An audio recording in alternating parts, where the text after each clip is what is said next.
welcome here to Wake Up Call with Dan Tortora inside the Great Lakes Honda City Studios.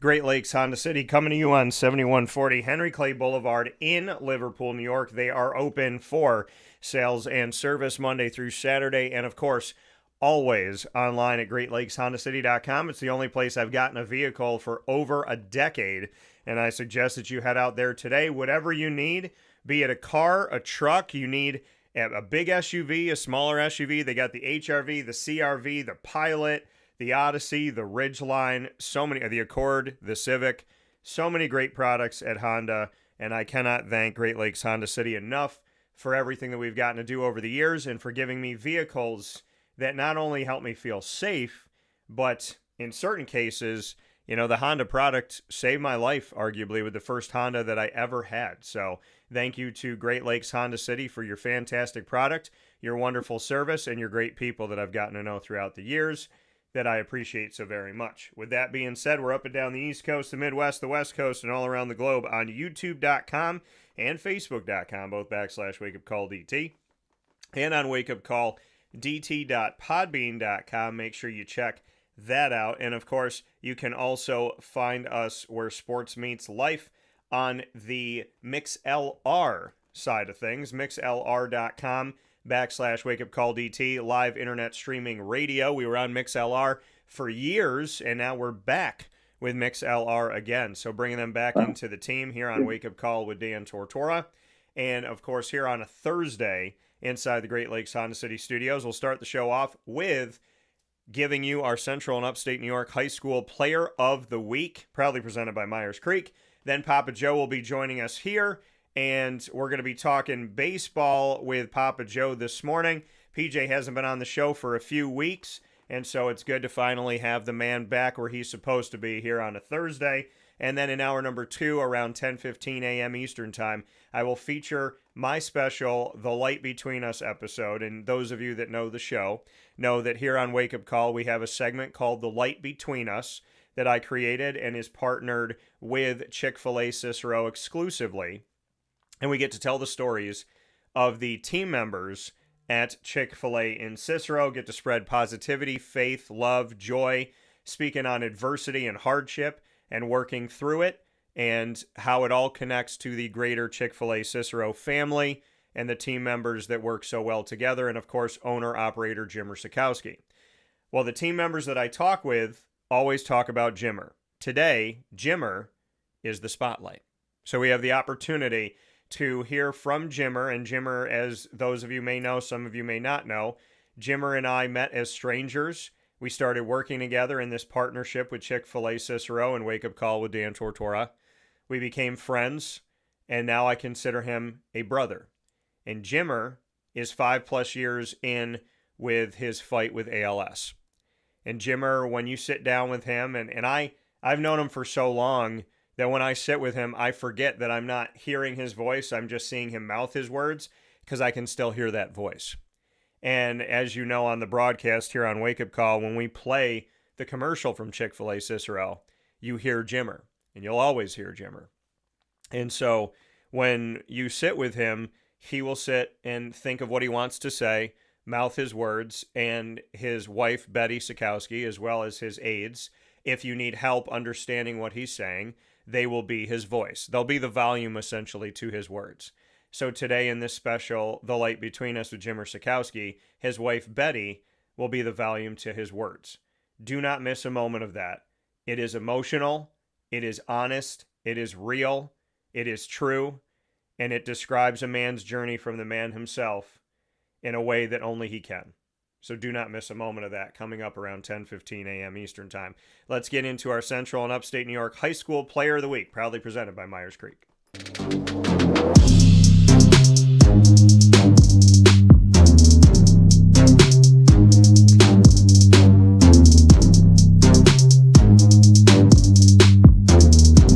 Well, as I did it before, I got to do it again. I can't pick one student athlete from the Oneida Express girls flag football team. They have been absolutely, positively incredible. Flag football has been in Central New York for just a few years, and I remember speaking with the community about the few schools that were going to take the leap and form a girls flag football team. And seeing it happen, seeing it come to fruition has been amazing. Then seeing it become a sponsored collegiate sport has been amazing. Then seeing that Binghamton University is going to have that sport as a Division I women's sport in 2028 has been absolutely incredible on top of all that amazing. And then there's this team, the Oneida Express. And this high school team, this girls flag football team here in our community has been absolutely positively amazing this season. I want to tell you, this is how their schedule has gone. For those of you that don't know the Oneida Express, you're about to get to know them through this show. So the Oneida Express girls flag football team, let's get into how their season has gone.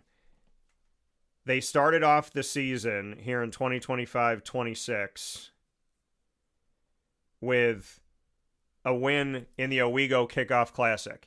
Then they won at Sherburne-Earlville. Then they won at Greene. Then they defeated Westmoreland at Central Square, on Tech, at JD, at ESM, against CNS, at FM, against Sherburne-Earlville again. Syracuse East is their only loss of the season. They started the season 11-0 before losing 25-6 to Syracuse East.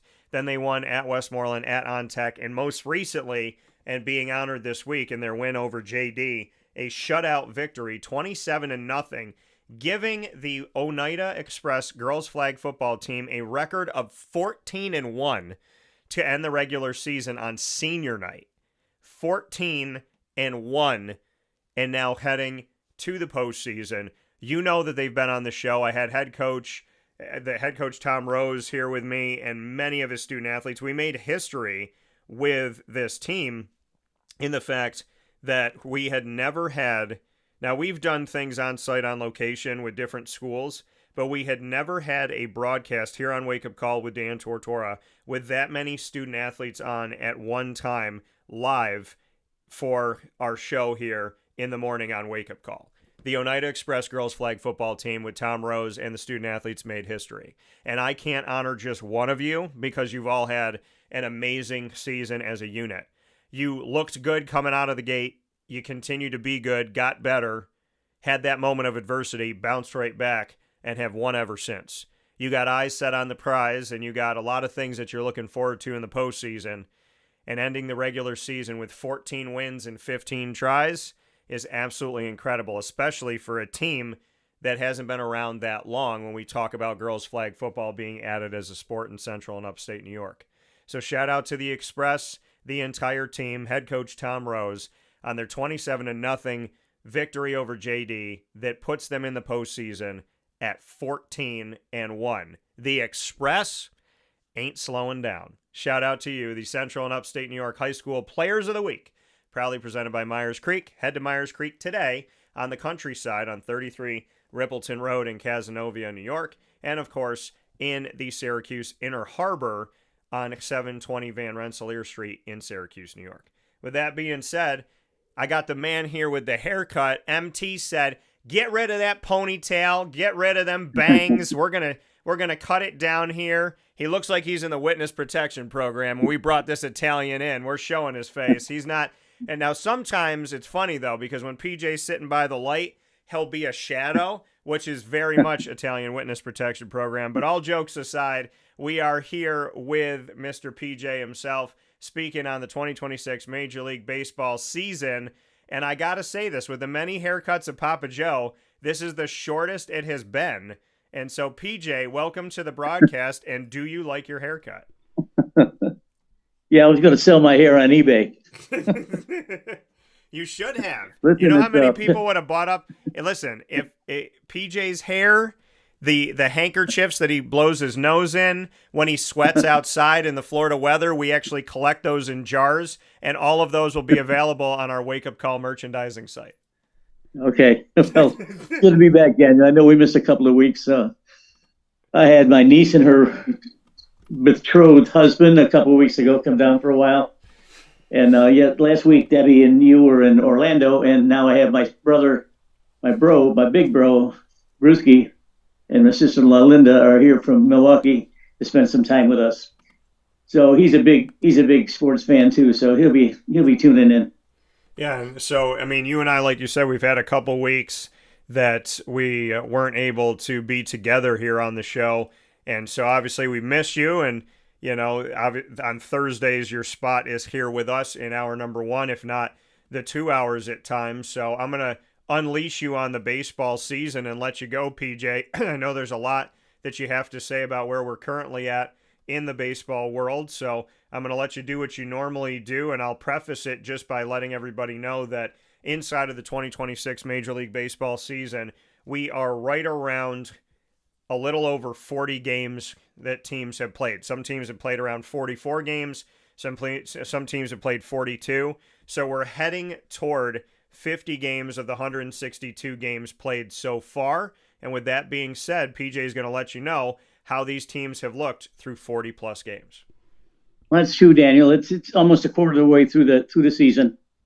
Things are really shaping up in each division. Some of them has gone the way of the favorites, and some of them, like the Chicago White Sox, are actually in first place, which is absolutely scary.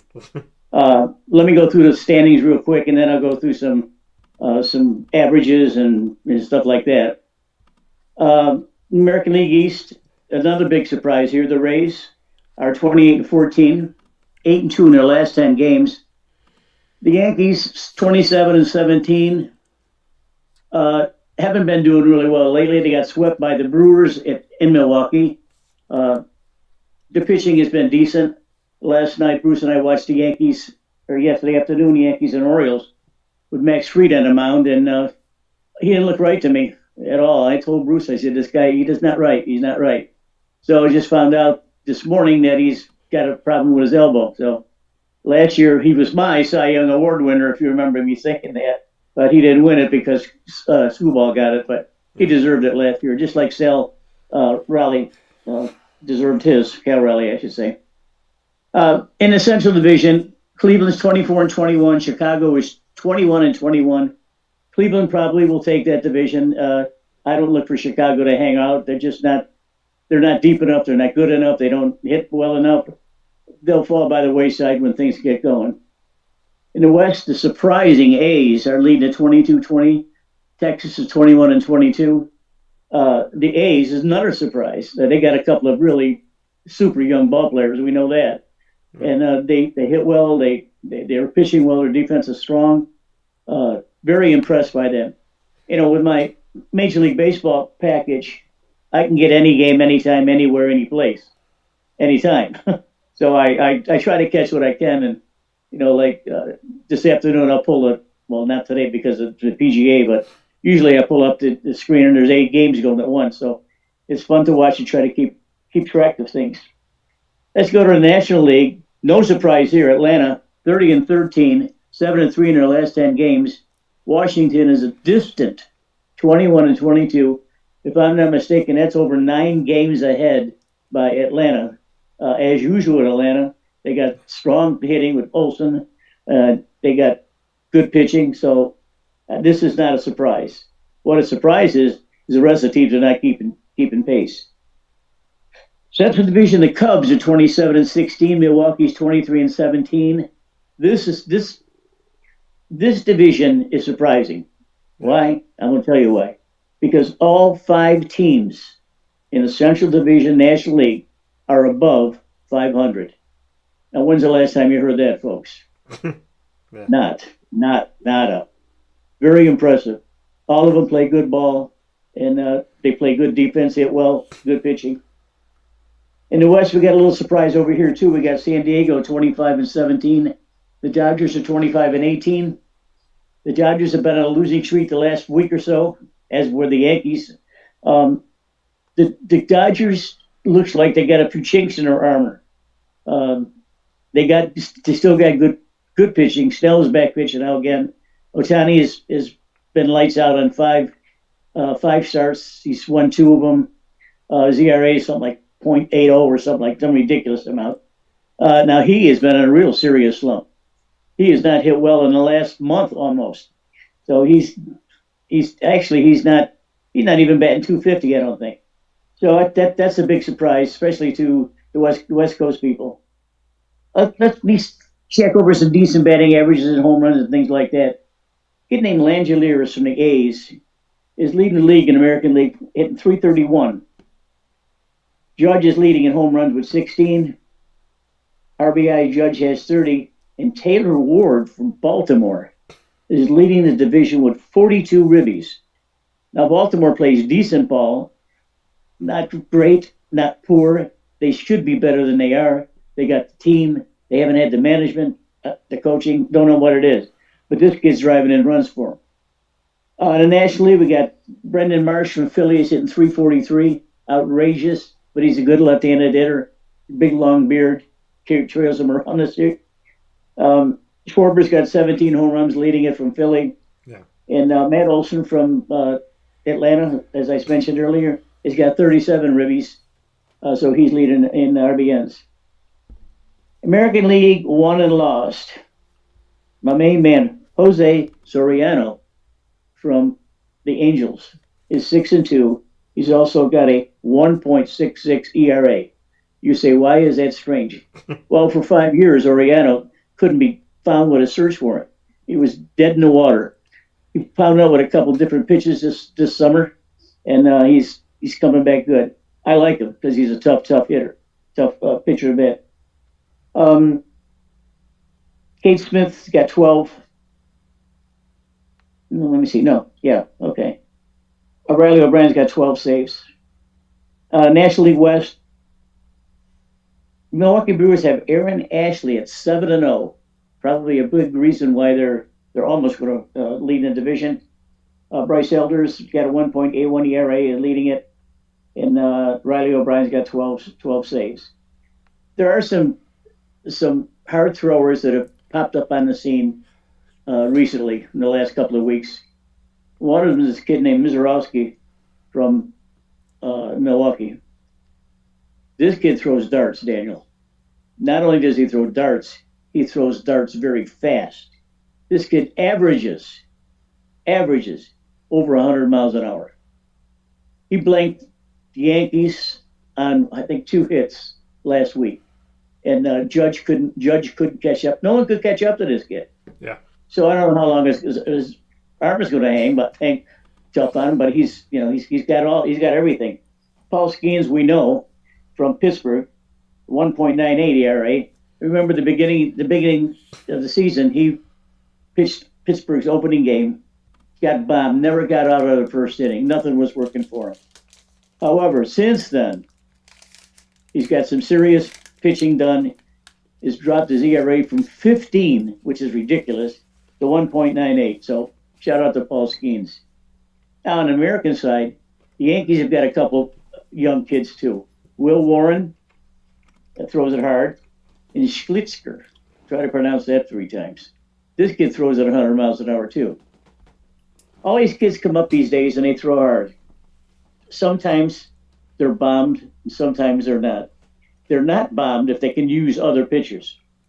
Some of these kids are just rely too much on the fastball. They don't throw curves. They don't throw sliders. They don't throw changeups. You know, your objection up there as a pitcher is to get the batter out. It doesn't matter if he grounds out, flies out, or strikes out. Yeah. You got to get him out. So don't give him any edge. That's it for in a nutshell, Daniel. And I got some good work for us to talk about. But any comments? Yeah, as you look at the season and you talked about a bunch of things, and I appreciate, for those of you that haven't heard PJ before, here on the show, he talks within each division. He goes from one league to the next league, as he did today. Talks about the state of each division, so he gives you a crash course on what's going on in the league by division, by league.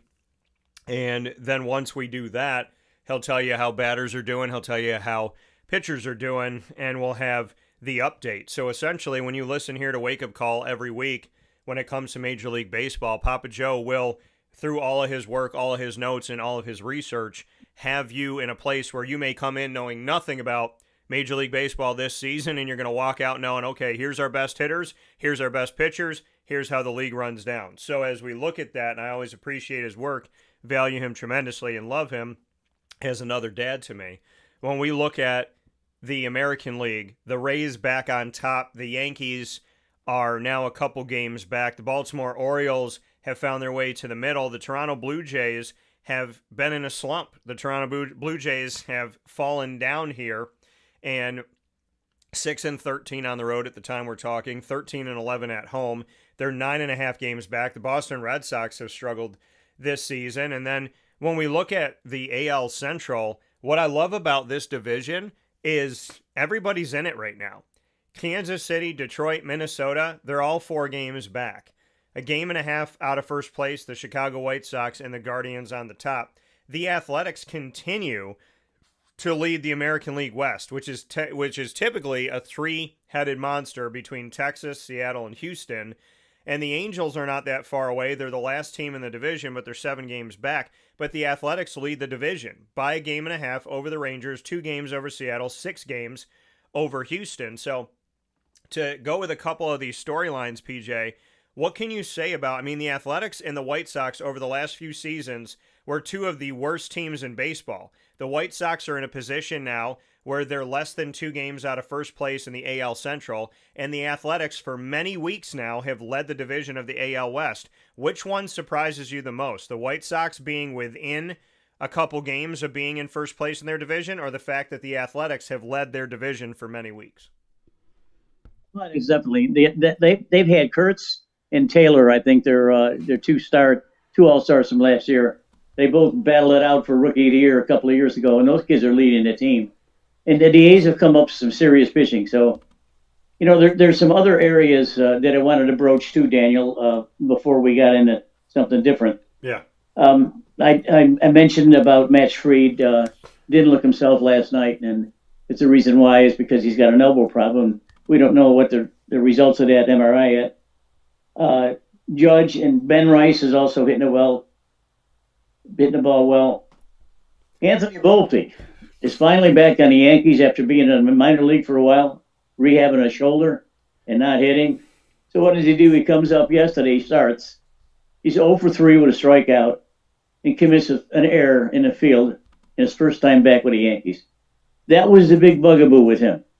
His defense was so good his first year there. It's got worse every year, which is one of the reasons why he had to go down to the minors. It's just not right. There is something that I want to broach, and this is a shout out. A shout out to DJ LeMahieu. Some of you real baseball fans will know who DJ LeMahieu is. He plays for Yankees. He came over from Colorado. DJ LeMahieu is the kind of guy. He's very quiet, soft-spoken, lets his playing do his talk for him. He's not loud, loquacious, yelling, or doing all that other kind of stupid stuff. He's a 3-time All-Star. He's won 4 Gold Gloves, 2 Silver Sluggers, and a batting title in each league. You know how hard that is? Really hard. Yeah. So why don't we hear more about him? The Yankees, in their infinite wisdom, dropped him in the beginning of the season because he's hurt again. Yeah. DJ's problems, most ball players, if they get cut, it's because they're hurt. But he didn't yell or scream, or he didn't chastise anyone. He just bowed out and gave the crowd a big kudos to them. And DJ LeMahieu came from the Colorado Rockies, which we know usually is a terrible team, but they do hit over there, and because of the air, the ball seems to carry so much farther. And D. LeMahieu came over here to the Yankees, played every position in the infield and some in the outfield. Never had to question where he would be. The only play that he didn't play was catcher and pitcher. I mean, he's that good of a ball player. So and the Yankees, I guess, they're trying to go with the youth movement. Volpe and a bunch of his clowns coming up here. But he just got shuffled off to Buffalo, and I really chastised the Yankees for doing that. This guy's one of the really good guys in baseball. Yeah. And what is he doing now? He's not playing for any team.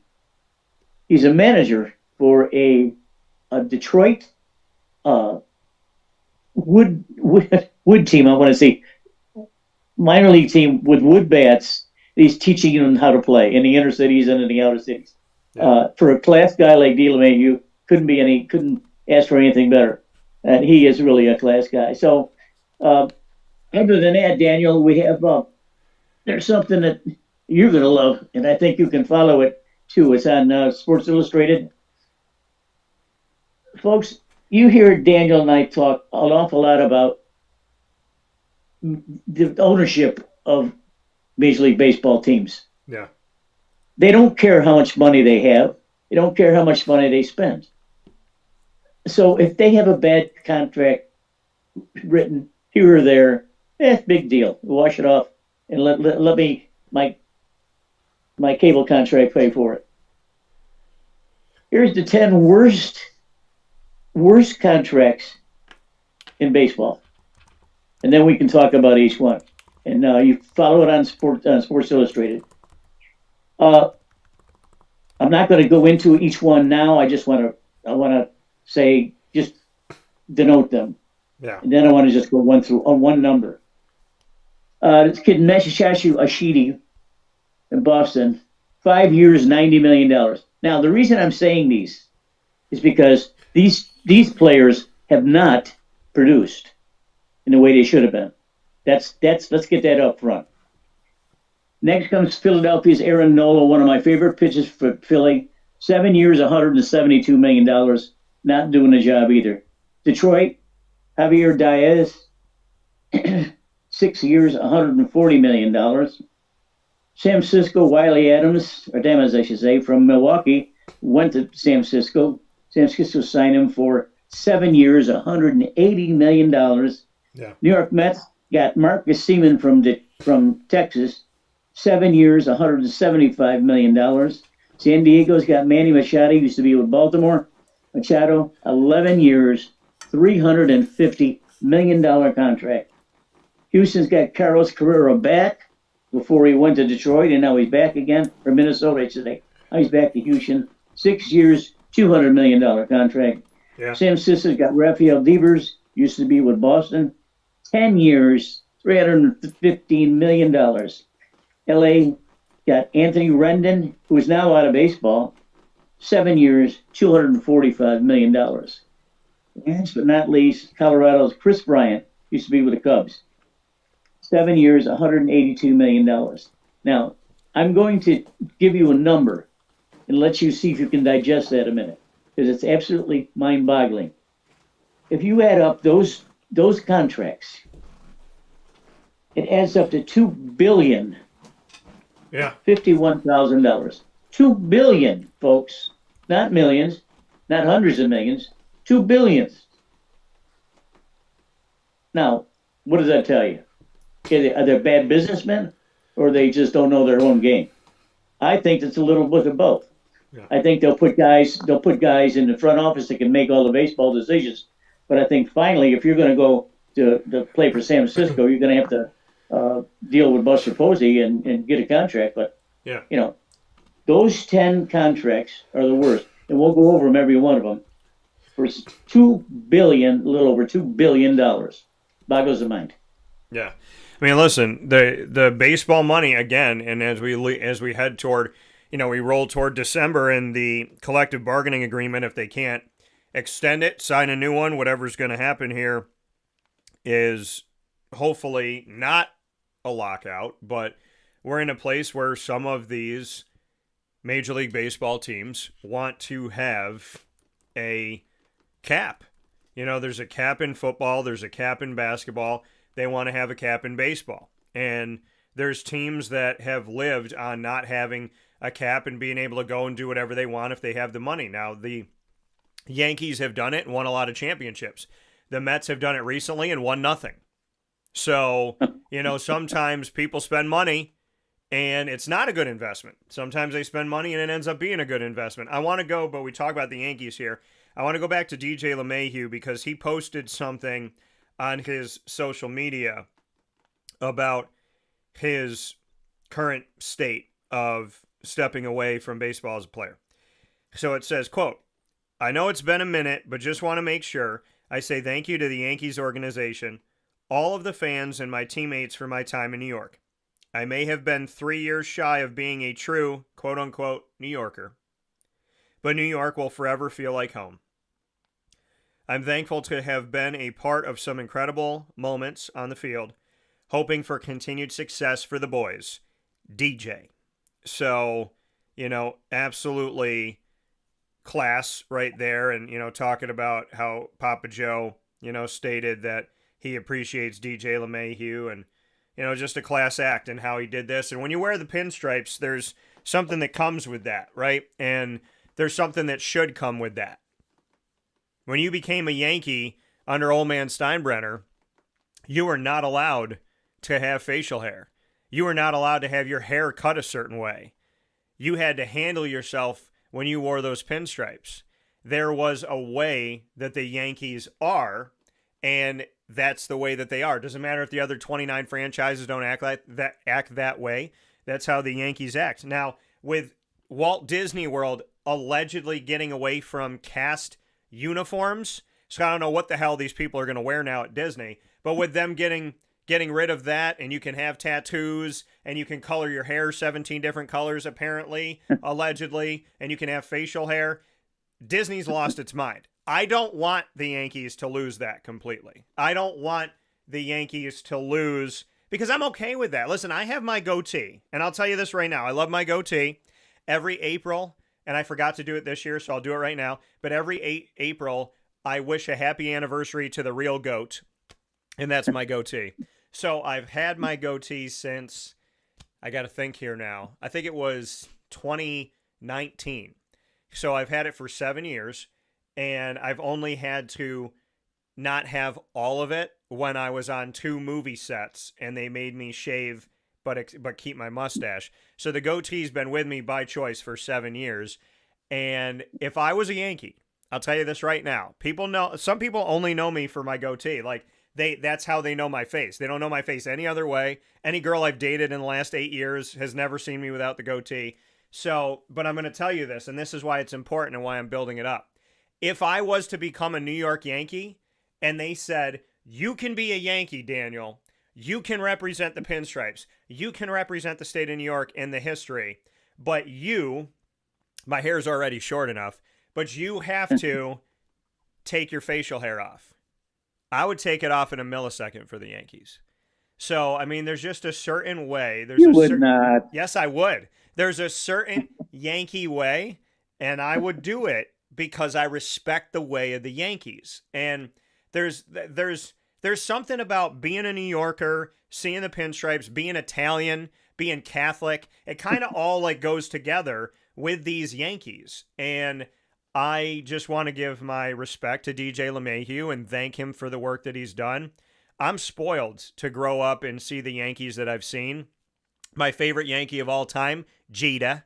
Gotta be Jeter. And the Yankee that I share a birthday with, Whitey Ford. So October 21st with Mr. Whitey Ford. Of course, everybody loves Aaron Judge. And, Max Fried saved the Yankees last year when Garrett Cole went down. So I want to give respect where respect has been earned. But PJ, there's something I want to talk about when it comes to the baseball world, and we will discuss it right after a break here on Wake Up Call with Dan Tortora inside the Great Lakes Honda City Studios. I got something PJ hates, but I love to remind you where it's at right now, and I'm definitely going to Seacrest us by telling you that I will let you know what I'm talking about right after this.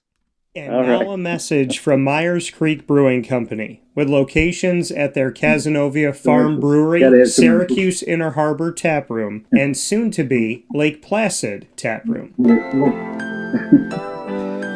Well, I think first and foremost, the Feldmeyer family and our team are extremely passionate about what we do. We care very much about what we do. The Feldmeyer family is always investing. Our taproom management team, our brew management team, our marketing management team, and all of the team members that get after it every day, they leave it on the field. They put their heart and soul into it. I know for a fact that everyone that works at Myers Creek wants to be there, and we want them to be there. You know, we want them to feel good about their job. And again, if you've never been to a Myers Creek, especially to the brewery, I mean, I want your eyes to open really big. I want you to see how big of a brand this is. I want you to see where we're going. The sky is the limit, and I feel very proud of that, and I'm very excited about that. When you think of designing a menu for a brewery, it's kind of open to a lot of different interpretations. I mean, you can do American, you can do Asian, you can do Italian, and you just have to find, you know, how that meets that pub style dining experience, that gastropub vibe. And I think it's super fun for us because obviously we know that, you know, everyone in the world's going to sell a pizza or a burger or a french fry, but what can we do to be different? And what can we do to be true to who we are? We are a brewery, you know, a brew pub. So the flavor profiles are kind of all over the place. And I think it's super cool that we have a massive smoker at the brewery in Cazenovia, and we smoke a lot of our products. A delicious smoked turkey. We have barbecue ribs on Sundays. From a pulled pork sandwich to a chicken wing, you go to the Inner Harbor and you go to the Kaz location and you'll find similarities in the menu, but also things that are a little different and also kind of fit those different demographics or different communities, and also hopefully just drive you to try every tap room that we have open at some point because you get a little something different at each one. You know, we understand how hard it is to, you know, work every day and get after it every day, and when you're done at the end of your day, you want to go out and put your feet up in a good ambiance and good environment. So we take pride in that. We make sure that everyone knows that they're very much valued to us.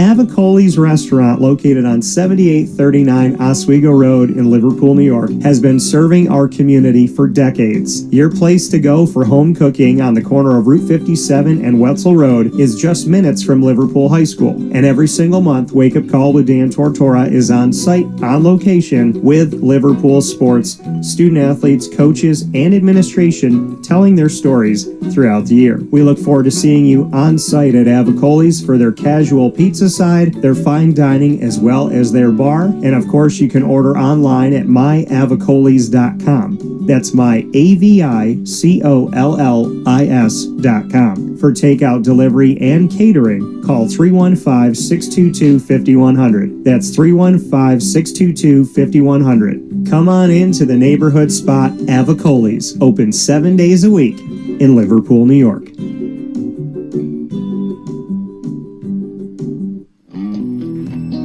K9 Campground Dog Boarding is your home away from home for your furry-loving friends. Open 7 days a week with drop-off and pickup times in the morning and later on in the day and early evening. K9 Campground Dog Boarding is the spot to trust with your dog for short and long-term stays. Call 315-299-4013 for more information. That's 315-299-4013, and go to k9campground.com as well. That's K9, ground.com, where you will find all of the information on their different cabins, which include the classic cabin, executive cabin, grand cabin, and luxury cabin. K9 Campground Dog Boarding, where your dog will have indoor and outdoor areas as well as their own private cabin for any size, any breed, as well as dogs with different needs. Dog parents and dogs alike choose K9 Campground Dog Boarding. Isn't that right, Lily?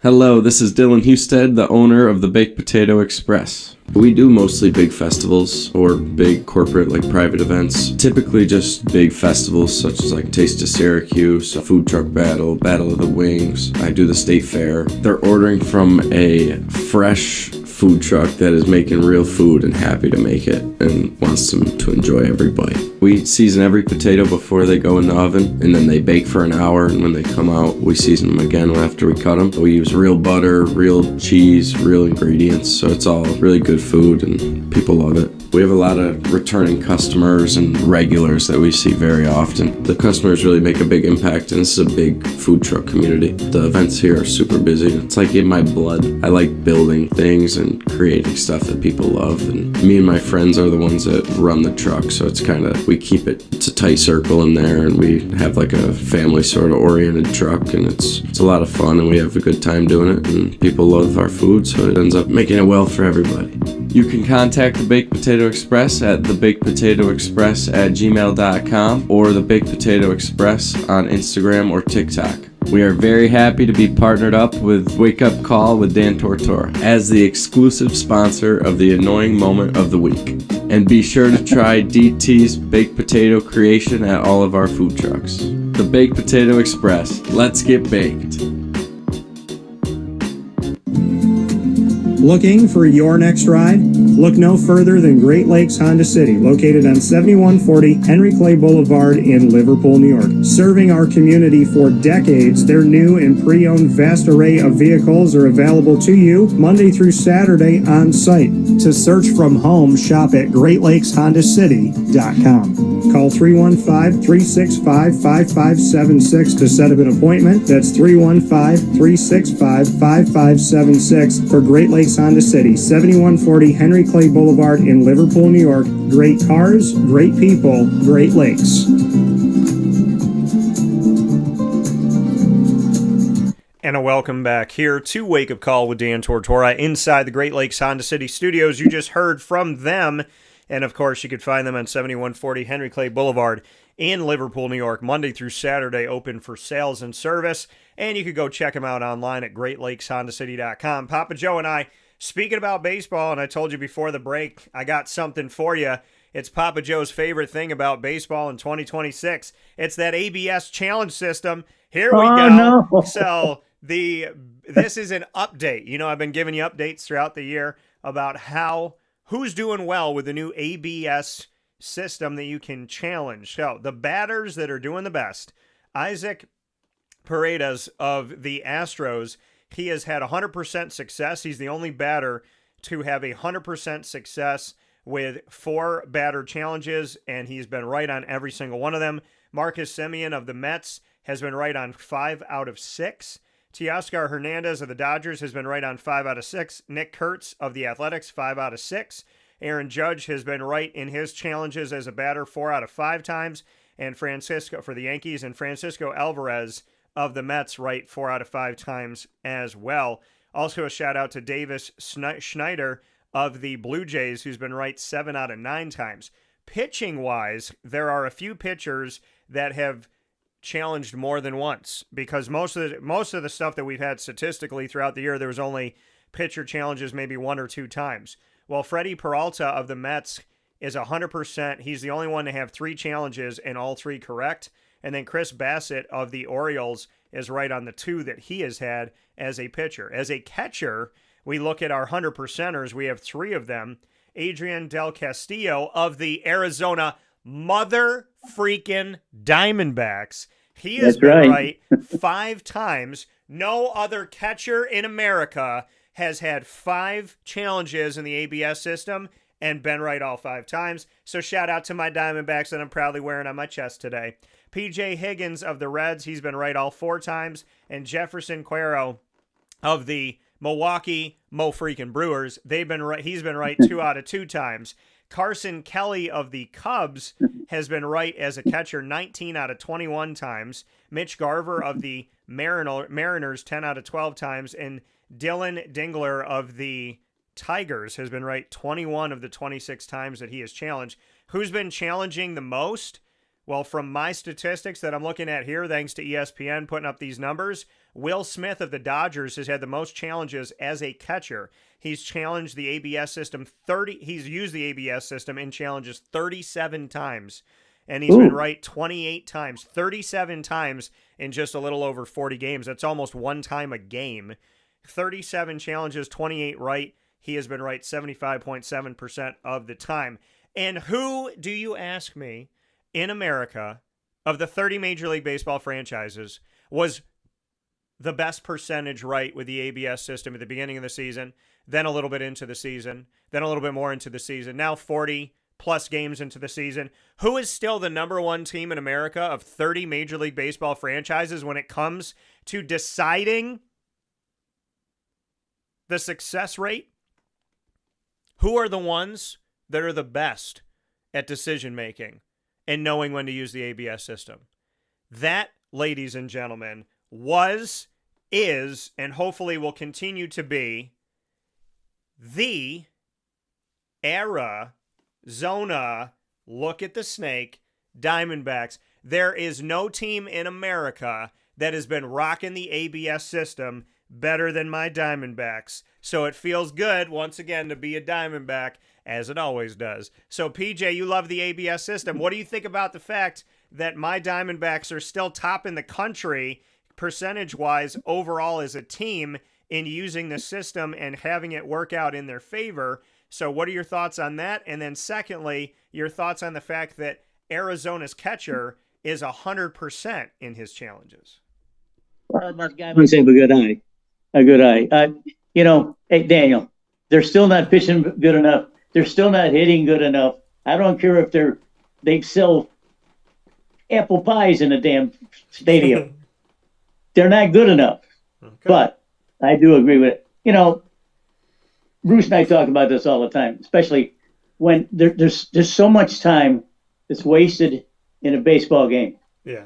If you go back to the days we were growing up, you watch good, hard, clean baseball, black and white TV, bang, bang, bang, bang, bang, bang. Game's over in 2 hours and 10 minutes. These kids these days, and I don't know what the umpires are doing, but they're not doing what they're supposed to do. The ABS is the last in a chain. To me, are misfortunes. They're not scrutinizing the pitchers good enough on the mound. They're letting too much time. The batters, they get a strike, they step out of the box, they got to adjust their gloves, they got to adjust their crotch, they got to do this, they got to do that. That's a waste of time. Yeah. It's a waste of time. And all you want to do is see a ball pitched. You want to see a ball hit. You want to see a guy run, whatever. I want to see a gameplay. I don't want to go through ABS challenges every 3 minutes or hitters not hitting unless they're in the batter's box or walking around outside of it. The pitcher's got to walk around his mound, pick up his dust bag, put it back down, and get all grimy again. We don't get it. I mean, it's just not baseball. It's not pure baseball the way we were doing it. And the umpires have a very big job. It's not easy, especially when you're behind the plate. Out in the field is probably easier.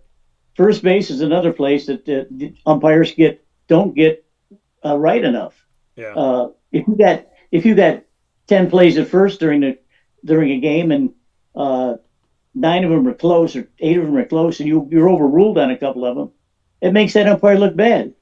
And especially a guy who's behind the plate, who's been an umpire for 20 years, he doesn't know where the strike zone is. Of course he knows where the strike zone is. Let him call the game the way you're supposed to do it. Let them call it on the field the way you're supposed to do it. And if they need to throw out a manager, throw his ass out. But it gripes me that I got to watch baseball this way. But I love baseball. And I'm going to watch baseball this afternoon or tonight probably, again. So the Yankees are on against Baltimore again. Yeah. So, you may hear, well, Papa J, you're an old fuddy-duddy. You do this, you do that. I am an old fuddy-duddy. But I realize that I'm in the minority in talking about this. They want to be sure that there's a quarter of an inch of the ball outside the strike zone, and they're going to get a called strike on a quarter inch of the ball outside the strike zone. We live in a world. Calls it a ball. It's a ball. I'll tell you this. They're not going to look for a quarter of an inch. Come on. We live in a world that, thanks to social media and everybody thinking that they have an opinion on everything that they should share with everyone all the time, we live in a world where everyone is scrutinized. Everything is wrong. Nothing can be right. And when you're right, they're not going to tell you that you were right. And when you're wrong, they may come and tell you that you're wrong. But the whole road to it's insane. I mean, the stuff that I've dealt with when I put out factual evidence and people are like, no, we don't like it. We don't like it because we're not fans of that. And then you find out that I was right, and then there's silence. Hundreds of people, thousands of people screaming, yelling, ranting, raving because people have to scrutinize everybody. And then when they're wrong, that's when they shut up. So it's just funny how that works in life. But I would tell people, keep being you, do the best you can. And if you're going to have an opinion, back it up with factual evidence and don't care what other people think because it doesn't matter. The highest payrolls in baseball. This is going to lead into something I'm talking about here. Currently in 2026, the highest payroll in baseball, the Los Angeles Dodgers, $390.5 million. Highest paid player by average annual value, Ohtani, by average annual value. Even though it's deferred, he's supposed to be making $70 million a year on average. The New York Mets, $368.7 million. They're the second here. Juan Soto is their highest paid player here. The New York Yankees are third with $333.2 million. Of course, Aaron Judge is up on this. The Philadelphia Phillies, $311.2 million. The Toronto Blue Jays, $300.3 million. The San Diego Fathers, those Padres, $262.1 million. The Red Sox, $256.1 million. The Braves, $246.5 million. The Cubs, in 2026, their payroll is ninth highest in the country, $240.9 million. And number 10, the Detroit Tigers at $236.7 million. So I bring up that the Mets are in the top two. Well, the Mets now have two guys that they're hoping are going to be okay. Francisco Alvarez suffered a meniscal tear, and he is set to have surgery in his right knee. Carlos Mendoza, the manager of the Mets, said he hoped Alvarez can return in 6 to 8 weeks, the typical time frame for the procedure, but the team expects to have a clearer timetable following surgery. Mendoza said, quote, "I don't want to speculate. All we know is we know we have to wait until they go in there and find what we got." End quote.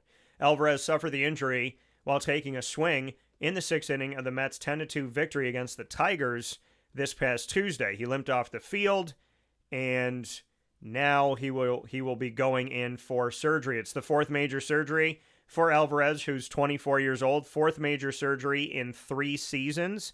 The previous 3 setbacks were for thumb or hamate injuries that forced Alvarez to miss from 3 weeks to nearly 2 months. After playing a career-high 123 games as a rookie in 2023, when he posted a 721 OPS with 25 home runs, he has played just 176 games over the next 2 seasons combined. So our prayers, well wishes to Francisco Alvarez and his family, to all the doctors, all the treatment, the best medicine, the best everything. May God put his healing hand on you. May you be well and stay well. Above all, as a human being, may your body be well, and may you get back to baseball as soon as possible. The Mets also looking at Juan Soto. Now, Juan Soto, the Mets manager Carlos Mendoza said x-rays on Juan Soto's right foot came back negative. And that's after he exited Wednesday night, yesterday's game, for those of you watching and listening live, 3-2 10-inning win over the Detroit Tigers after fouling a ball off the top of his right foot. His status for Thursday's matinee against the Tigers is unclear. Mendoza said, quote, "We got good news there. He's day-to-day. See how he comes tomorrow, whether he's a player for us in the starting lineup, and then we'll see," end quote. Soto fouled the ball off his foot in the third inning against left-hander Framber Valdez and tried walking it off, but went down to the ground in pain, prompting a visit from the athletic trainer and from the manager Carlos Mendoza. Stayed in the game, though, and limped into the batter's box before striking out. So all this tells me is the Mets should stop playing the Tigers, because that's where Alvarez and Soto got hurt. But hopefully Soto is okay by the grace of God, again with him as well. May God's healing hand be on him, and may he be well and stay well as a human being more than anything else, and may he be able to continue to play. So the Mets, PJ, have the second highest payroll in America of 30 Major League Baseball franchises in 2026. They know they're going to have Alvarez out, and they're trying to keep Soto in. What are your thoughts on the state of the Mets? The Mets are not as good as I thought they would be this year, mainly because Pete Alonso is not hitting. He got a lot of money to come to Baltimore, I should say, and from the Mets. I don't know, Daniel. It's a tough call. When you go back to these 10 guys that I just talked about with the bad contracts. These gentlemen that I named off were very, very good players for their previous team and were supposed to carry it forward. Yeah. But I think that they get a little bit too comfortable. They get the big contracts. They're set. Their family is set. Their kids are set. Their grandkids are set for life. And there seems to be a fire dropped out of them. if I see this Yoshida guy, I don't know anything about him. All I know is he's only not even he hasn't played 50% of his games since he was bred from Chicago, from Japan. Philly, Aaron Nola, I know, he was an excellent pitcher 3 years ago. So what's happened to him? Don't know. Javier Baez came from Chicago Cubs, where they won a World Series with Chris Bryant and Anthony Rizzo. Wiley Adames from Milwaukee, the stud in the lineup, picked everything clean on the field, hit for average, hit for home runs. And what is he doing now? He's floundering in San Francisco. Don't get it. Marcus Seaman from the Mets, came from the Texas Rangers. Him and Corey Seager formed a very good 1-2 combination. Marcus leaving there, not working for him at the Mets. San Diego Manny Machado came from Baltimore, was all everything. Stud at third base, hit for homers, hit for average, a stud. Can't get out of his own way in San Diego. Carlos Correa was at Houston, went to Minnesota for a big deal, came back to Houston and a big deal, and he's not the same player that he was.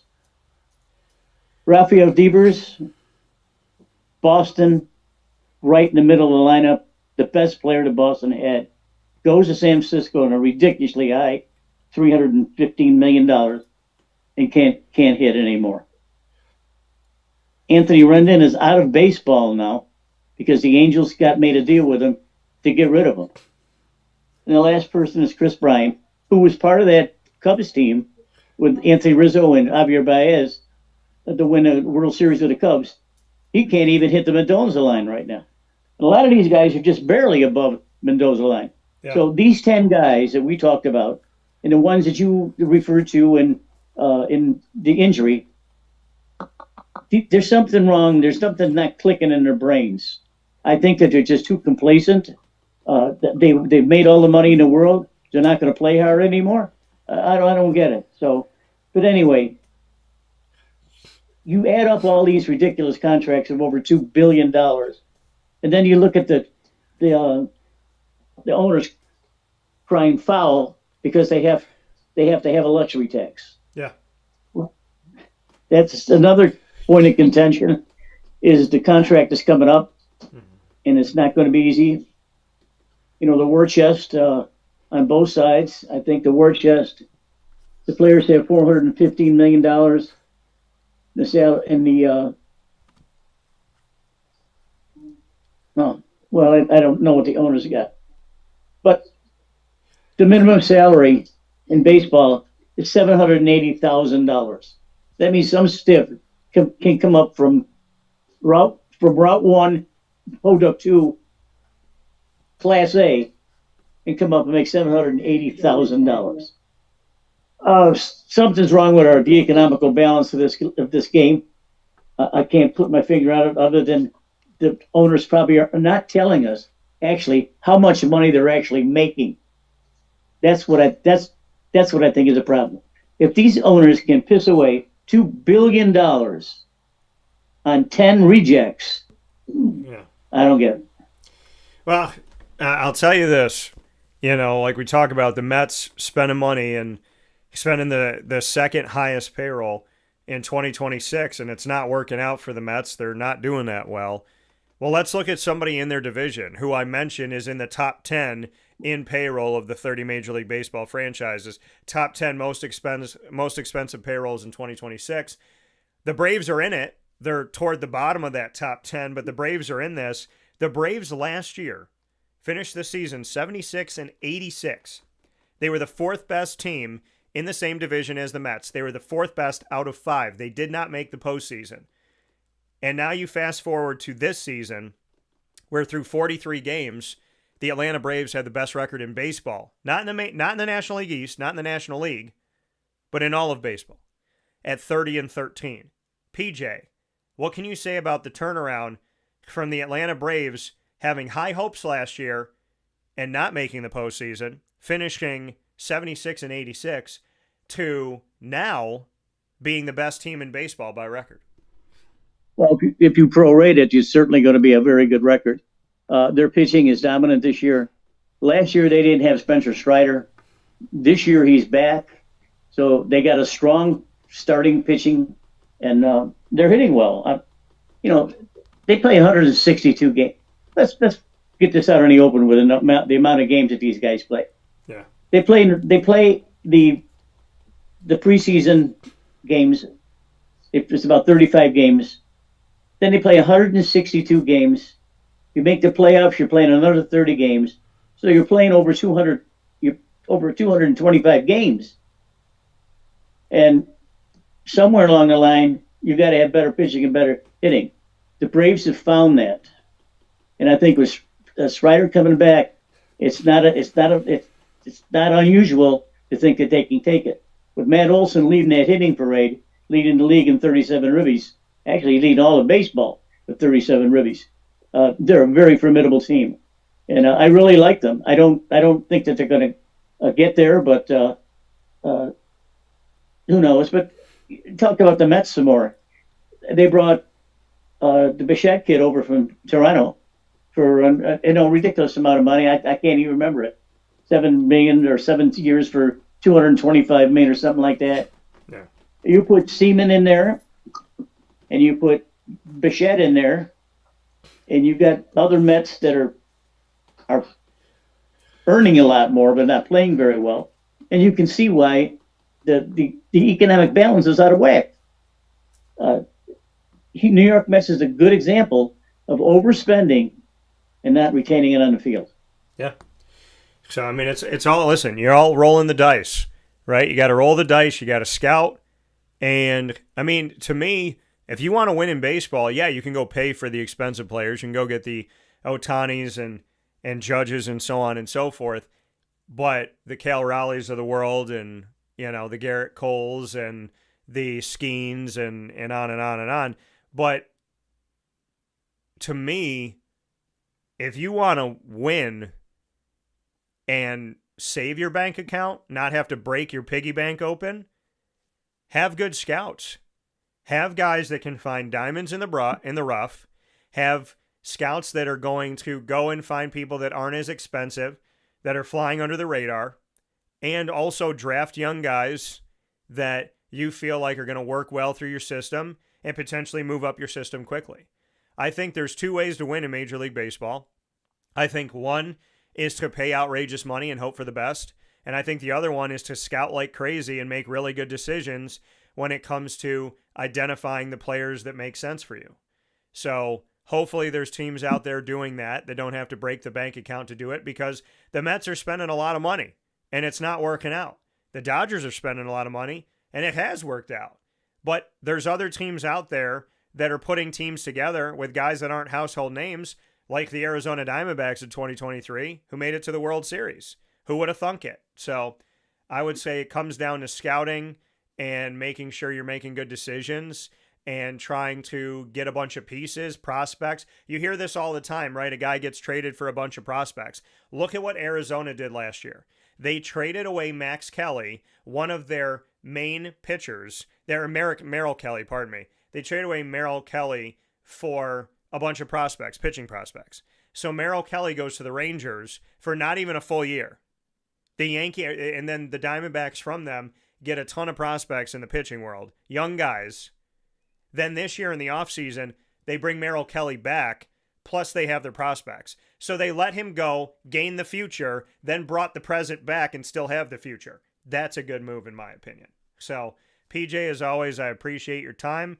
I love you dearly. Go have fun with the family. Rock that new haircut with fun and have style with it. And I'll look forward to talking with you soon. All right. My best to your friend.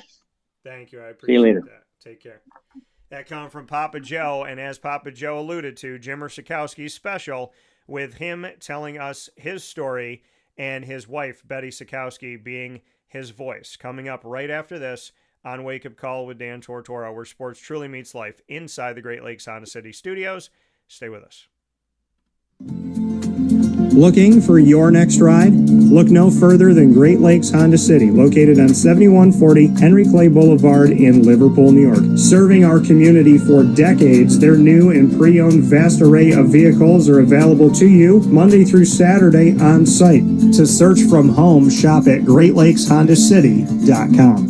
Call 315-365-5576 to set up an appointment. That's 315-365-5576 for Great Lakes Honda City, 7140 Henry Clay Boulevard in Liverpool, New York. Great cars, great people, Great Lakes.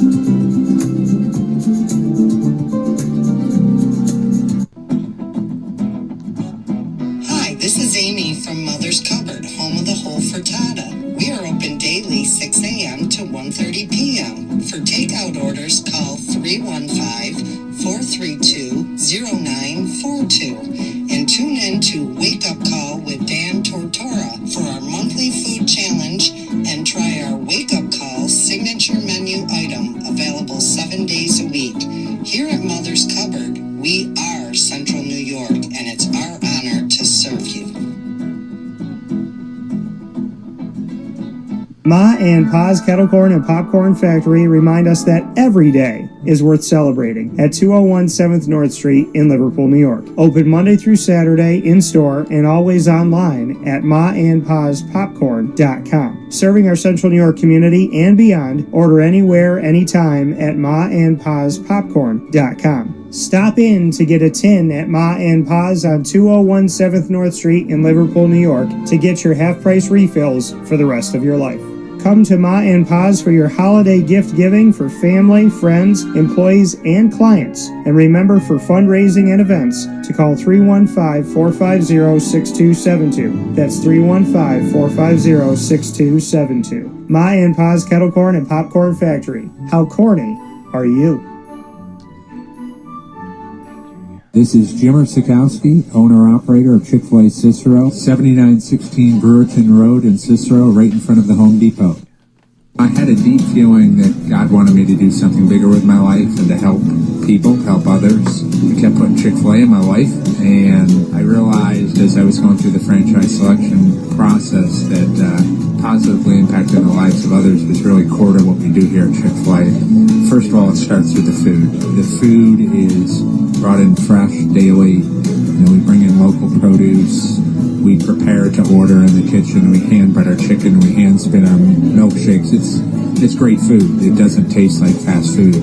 I think the second thing is the way people feel when they come in a Chick-fil-A restaurant. It's different. We try to treat people with intentional kindness here, which is very different and deeper than good customer service. And so I think it feels remarkable for most people to come in a Chick-fil-A restaurant. And then lastly, the impact that we try to have in the community is very different. It's a big part of the expectation of every operator of a Chick-fil-A restaurant is that they're actively engaged in their community, they're a leader in the community, and they're making a difference. When they realize that what we're striving to do is to shine a little light in their life, that's a very, very different experience than you will have at any other quick service restaurant. And it's that remarkable experience that I think people will emotionally connect with.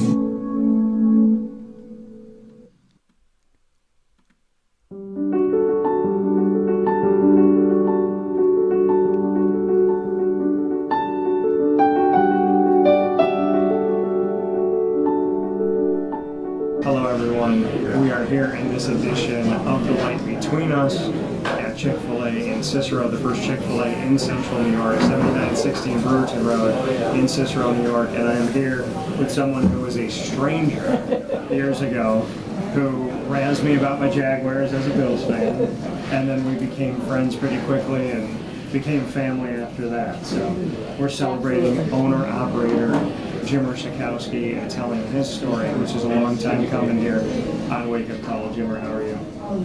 I'm great. Thank you for having me. It's my pleasure. And for you, Jimmer, I mean, this has been many years of bringing Chick-fil-A to life here. What has this journey been like for you? Because you had a life before, and you said Chick-fil-A just kept becoming a part of your life. God kept putting Chick-fil-A in your life. So what's it been like to run this now? When what I tell everyone I interview with is this place is a crazy mix, a crazy mix of heart, power, heart, a crazy mix of hard and awesome. A crazy mix of hard and awesome. And that's what it's been like for me. Chick-fil-A is the hardest thing I've ever done. But it's been so awesome. When you say it's the hardest thing you've ever done, why would you say that? Why has it been your biggest test, so to speak?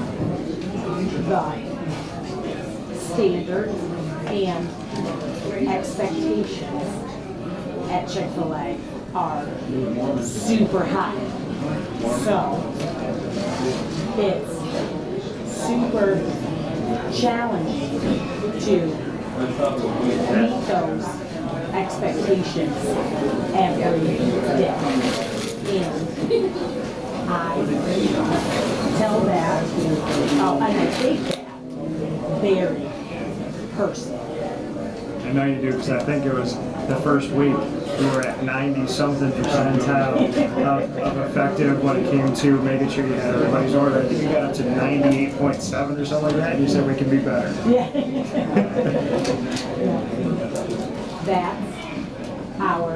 That's how my mind works. So for you in this journey, you've reached so many people, you've touched so many lives. I talked with so many of your team members about how you inspired them. How did they inspire you?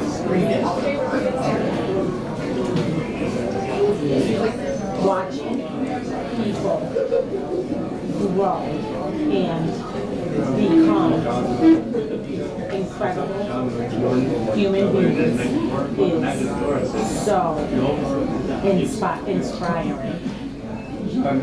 Inspirational.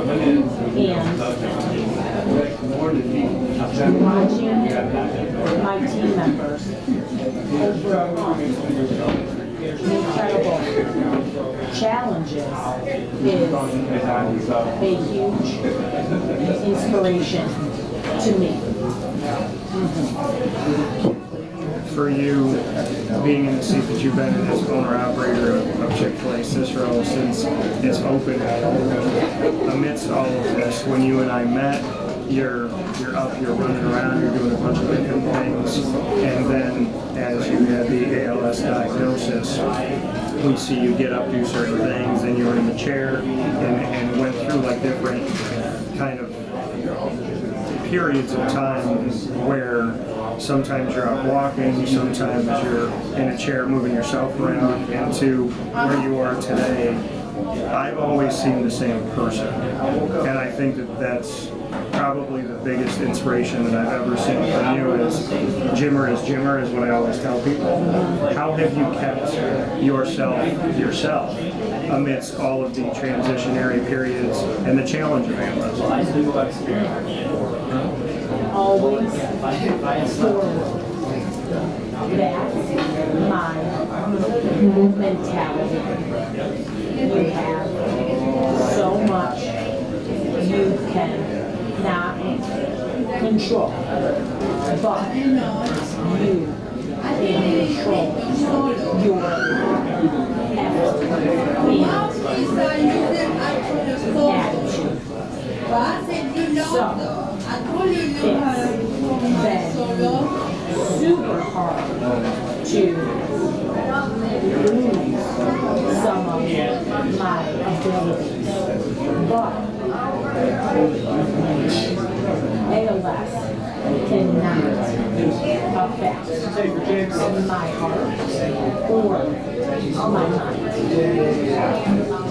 And I'm not surprised. surprised at how you've handled this?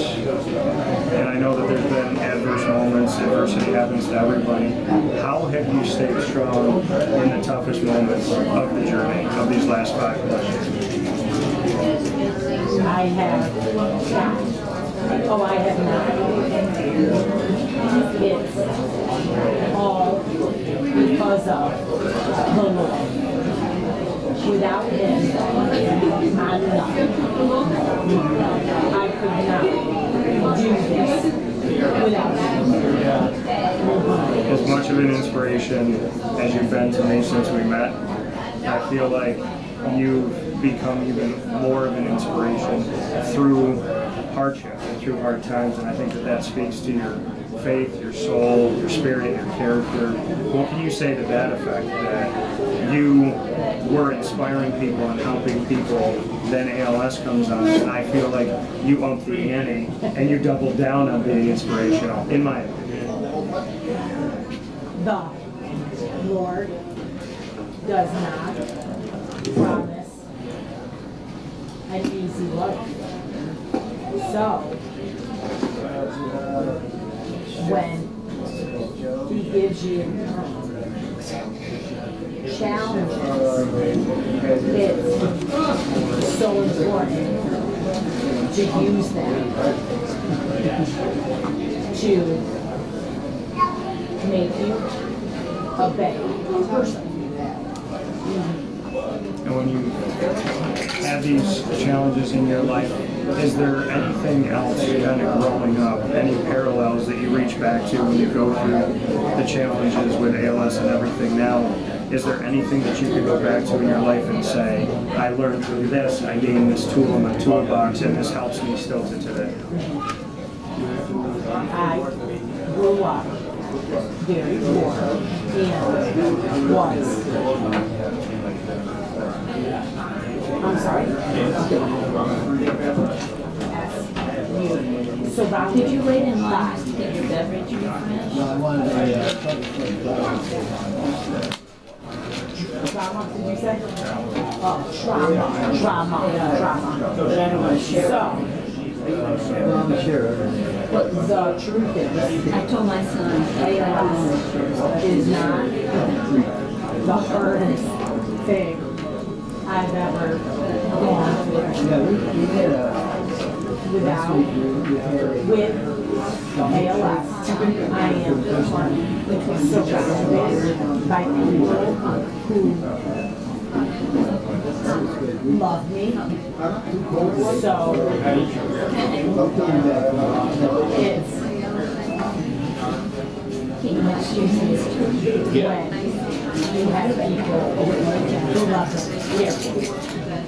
Like you said, this challenge, not the biggest challenge that you've been through because of how you grew up. How did you find God going through the trauma and not feeling like maybe you had the resource or the love or the positive surrounding? How did God come into your life? I had to suffer to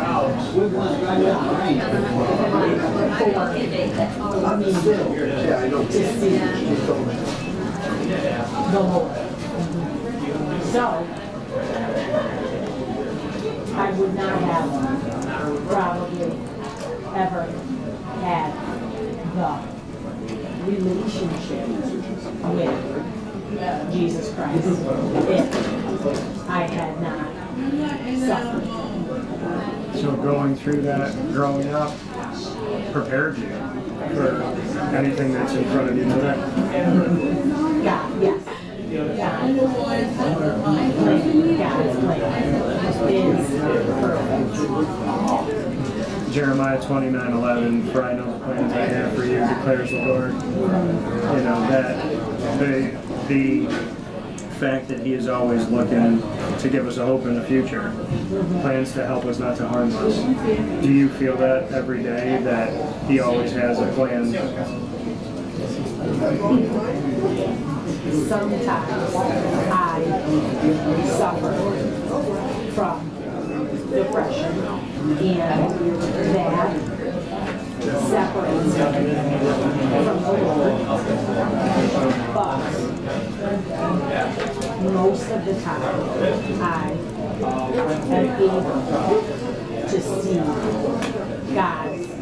plan in all of this. What do you feel like his plan is for you? He wants me to glorify him through the way I live my life and how I help people. When you go through that moments of depression, how do you come out of it? How does your faith always get above the water? That's a great question. Sometimes, some way, God always lifts me up.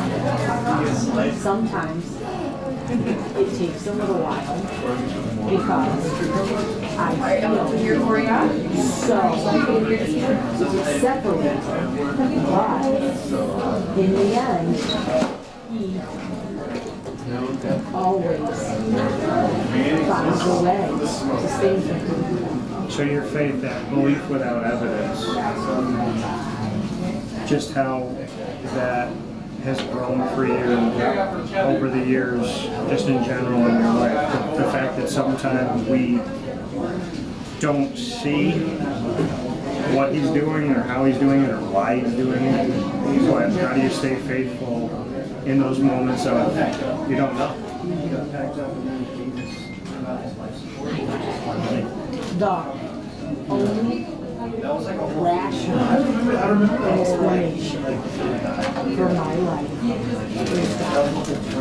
So, when things are hard, I always know it's part of God's plan.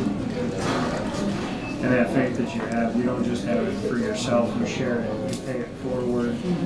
Why is that so important to you to make sure that you create opportunities for people to feel safe, learning about faith, learning about God, here at Chick-fil-A and wherever you go?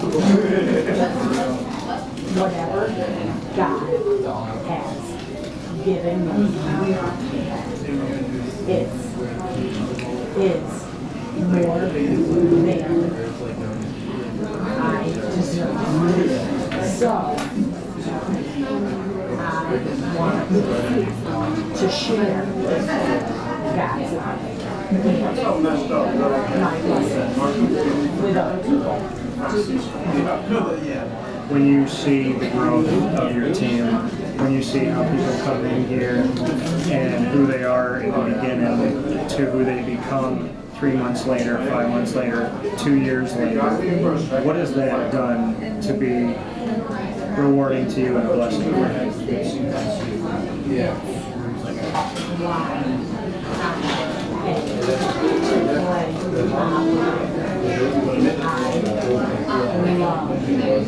Seeing people become the best of themselves.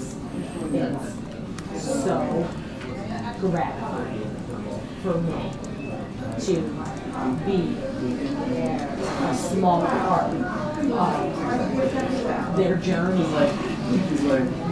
God's used you as a vessel for as long as I've known you, and I'm sure beyond that. Why do you think He chose you? Because I'm so broken. God always chooses the most broken people. So with you being broken, how do you help put people back together? I help show them how much they are loved, especially by God. Even though you say you're broken, and I think we all are to a certain extent in some way, shape, or form, do you feel like the journey of your life has helped to put the pieces back together? For the most part, but I'm always a work in progress. What's your favorite thing about who you are today, who you've grown to be?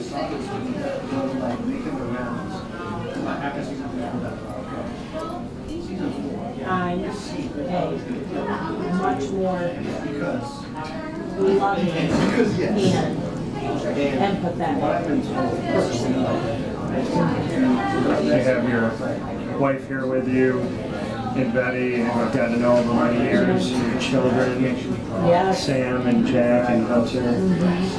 What has it been like for you to have the family support that you've had with your children and your wife, and beyond to your greater Chick-fil-A family, people that are blood, people that aren't? I could not do this without them, especially Betty. To go through this journey and to have that support and that love, and to have a fiery woman in Betty. What has that done for you to know that someone has been by your side throughout this process, helping to be your voice, helping to be making sure that your message gets through, and helping you continue to lead the way you want to? I've always known Betty was a gift from God for me. And going through this only proves it more. What do you want to say about those 3 rascal kids that you have? They are mine. I'm sorry, they are mine.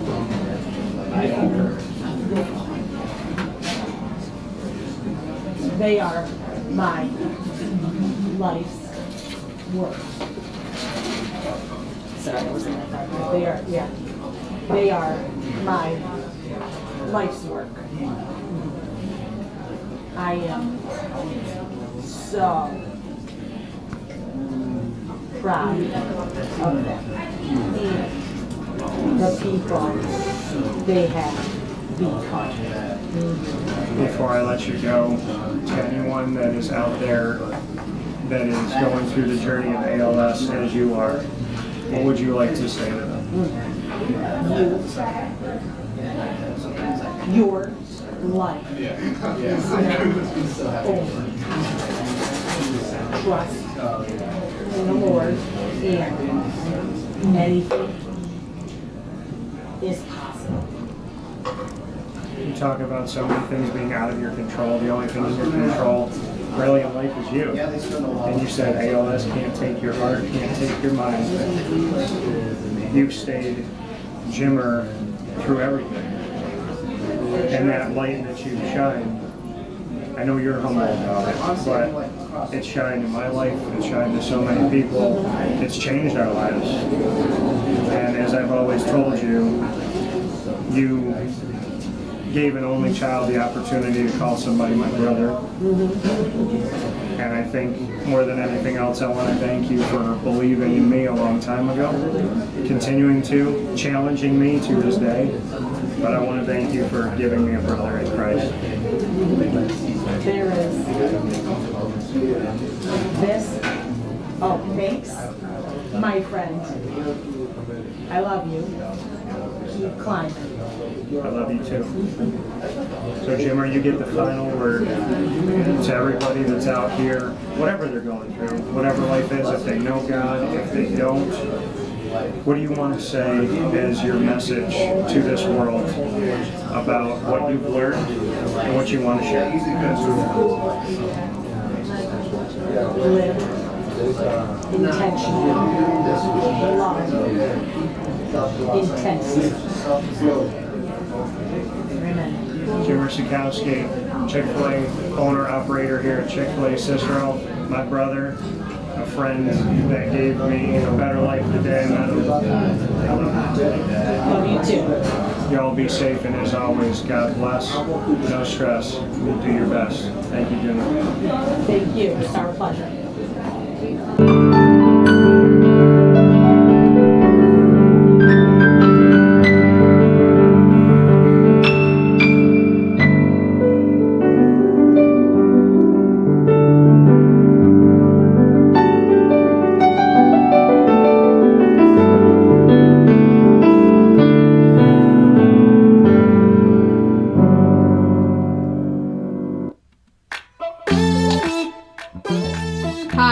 Chris Rauda. And Colleen Rakowski from Gray's Craze of Clay. It's a fun, innovative, upscale catering solution. We've turned eating into a whole new experience. Each of our boards is packed with delicious mix of artisan cheeses. We use premium cured meats, fresh fruits, nuts, and all of the sweet touches that really bring out the best in every perfect bite. We offer something as small as a grab and go that feeds 1, maybe 2 people, to our large board that can serve anywhere up to 25, 28 people. So we have the ability to really meet and hopefully exceed all of our customers' expectations when it comes to the different varieties of things that we have.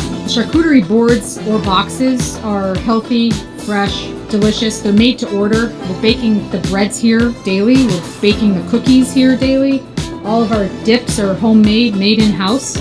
All of our spreads are all made in-house. When you open that board or box that we have delivered or you have picked up, we want you to know that it was made with care and designed to completely elevate your event, celebration, or meeting. We've catered parties and events for up to 300 people. So if you're walking in to grab something for lunch or something for date night or movie night, that's great too. Our events go from you eating in the car on the way home to a catering event in a rehearsal dinner or cocktail hour or party.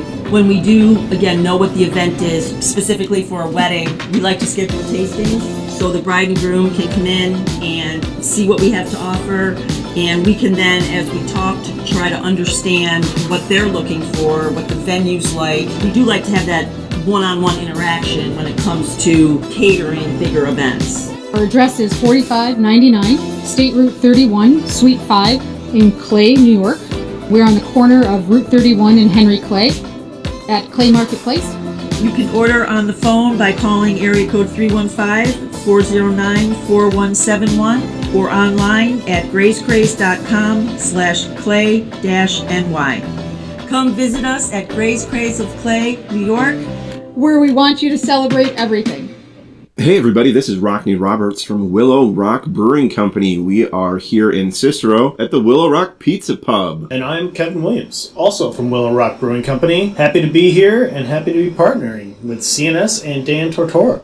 You want some place where you can feel comfortable and hopefully ingratiate yourself with the community. And Kevin, he grew up right down the road from here. I grew up in Brewerton, so not too far away. We know the area, we know the people, they're great, and we were just really excited to be able to come to the area. Yeah, and having the opportunity to meet some of these coaches, some of the people in general already, and seeing the CNS colors kind of around, and already partnering on a smaller level with individual teams really made this make sense to us to really formalize kind of a partnership with the school and get this rolling. You know, Willow Rock to me has always been about high quality beverages, high quality experiences, and now high quality food in our pizza pub. You know, that was something new for us when we came to Cicero. Right from the drop, we knew we were going to have a focus on the highest quality food to go with our high quality beer. At the Willow Rock Pizza Pub, you're getting high quality, hand cut, top notch ingredients. We're open for lunch. That's a really important thing for us, is to be able to get that person in here like, hey, you only got 30 minutes for lunch, but we're going to have something for you that you can get quickly and available to everybody. Yeah, we wanted something that was just a little bit outside the box, a little bit outside of comfort zone, but still something that you could rely on to be consistent and easy to look at and easy to be like, oh, I can see myself eating this. I can see myself wanting to have that more than once. Eating a whole pizza like our beef on weck pizza, I've never seen one anywhere. It's just a great ideas, great inspiration across the board. We're their spot to stop. We're their friendly neighborhood watering hole, as well as pizza place and place to stop for a restaurant. Not just beer drinkers here. We've got wines, we've got cocktails, we got non-alcoholic stuff for the kids. The location is more important today than it ever has been before, and we're lucky enough to be here in Cicero. The Willow Rock Pizza Pub is a place where you can bring your family. You can come in, you can grab a soda, you can relax. You can come after a game, before a game. your parents, your grandparents. Our goal is to make sure that everyone's comfortable here. We want students, we want athletes, we want your coaches. It's going to be a good time. So come here, enjoy the high quality food, high quality beverage that we're going to offer to everybody. And hey, go North Stars. We're so happy to have the North Stars. We are very much a kid-friendly establishment. We have tons of space outside for everybody to be playing outside, as well as listening to live music, enjoying some pizza. The Willow Rock Pizza Pub is open 6 days a week here in Cicero. That is Tuesday through Sunday. And our website is willowrockbrew.com, and our socials are at Willow Rock Brew. So find us on the net, find us in person. We'll see you soon.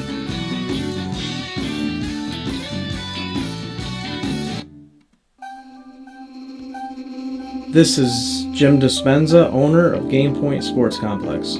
You hear the same story across any sport that kids play and any sport that adults play. There's never enough places to play. That was definitely true with volleyball, definitely true with basketball. It could be cheerleading, it could be field hockey, which is what we're seeing now. Every sport has a lack of places to play, and I think Syracuse in particular is a place where it's really bad. Despite the fact that we've got a lot of athletic talent around here, we just seem to have not enough places for people to play, and they're going to different places. They're going to Rochester, they're going to, Buffalo. They're going all different places because we don't have the place here, and I felt like that should change. This was a long project from planning all the way through execution to opening doors. A lot of work went into it, obviously, a lot of money, a lot of resources, and the dream always was kids being in the gym, having a good time. And I've always felt like sports is the most unfiltered joy that you can observe with people, that people can experience, because it is fun, it is a sense of accomplishment, it's all of that wrapped into one thing, and so watching kids going up and down the court with big smiles on their faces has been just amazing experience. I'm looking forward to years to come of that same thing. We've taken the time to invest in multiple sports, and then what we're finding is the mere fact that we have a large, clean, well-lit space has opened a lot more doors for us beyond basketball, volleyball, pickleball. Now we're having some interest from cheerleading. We've got girls field hockey coming in, and then also there's quite a bit of room for spectators. We've got bleachers, we've got benches, we've got a concession lounge where people can get food and drinks. We're going to have multiple sports going at the same time, using every square inch of this place for what it was conceived for, which is basically people to come in, have a good time in the sport that they prefer.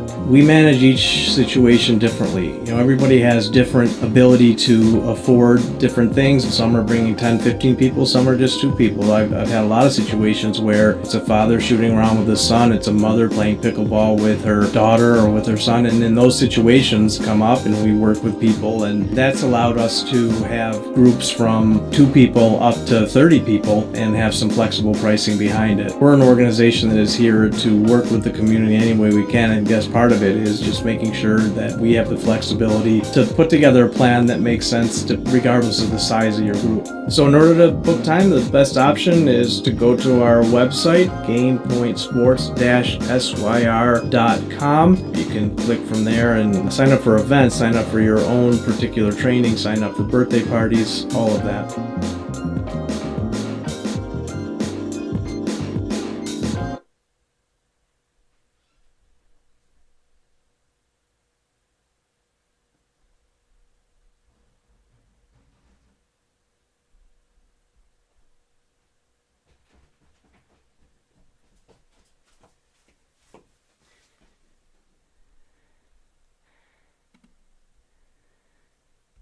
Here's a message from Renee from Bryan's Landing, located on 6523 East Seneca Turnpike in Jamesville, New York. Open Tuesdays and Wednesdays for dinner, Thursday through Saturday for lunch and dinner, and Sundays for brunch.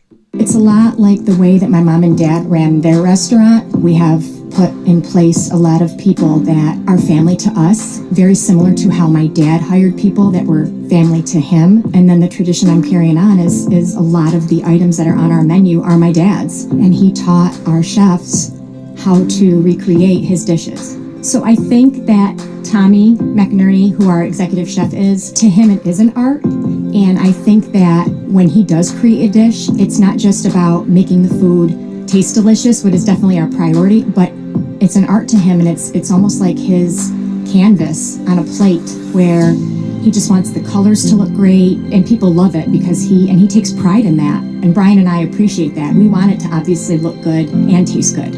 I will tell you, when we opened up, it was 6 weeks before COVID. And what was amazing was the community, our friends and family stepped up, and everybody did takeout. Everybody supported us. Our hearts were just so filled. So to Brian and I, obviously our friends come all the time, and we just have repeat customers in Jamesville, and I think people going to our previous restaurant in Green Lakes are making the trip to come to Brian's Landing to support us. And I mean, I think we have great food and a great atmosphere. So it's very, very important to us. Head to Brian's Landing, located on 6523 East Seneca Turnpike in Jamesville, New York, where memories have become recipes that are now meals to share with you. Tuesdays and Wednesdays for dinner, Thursday through Saturday for lunch and dinner, and on Sundays for brunch. And be sure to come out for live music Friday, Saturday, and Sunday.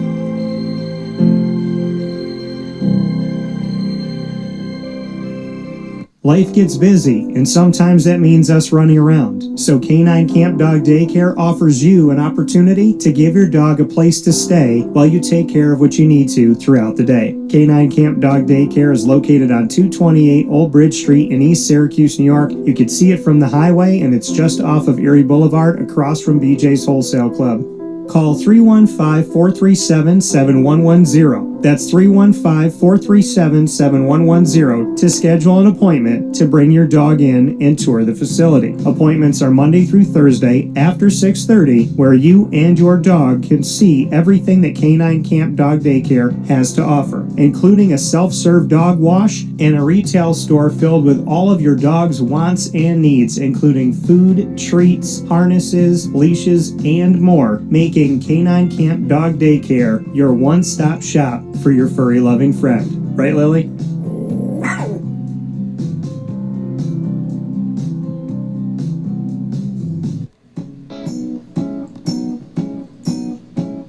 In these unique times, there are those in our community that give us a sense of normalcy and positivity. Pizza Man on 50 Oswego Street in Baldwinsville has been here for you for over 35 years and is here now. Call 315-638-1234 or order online at pizzamanbville.com to bring those familiar tastes into your home. And remember to come see our monthly on-site broadcasts centered around the community and our Baldwinsville bees. Pizza Man in Baldwinsville. Any way you slice it, they are always here for you.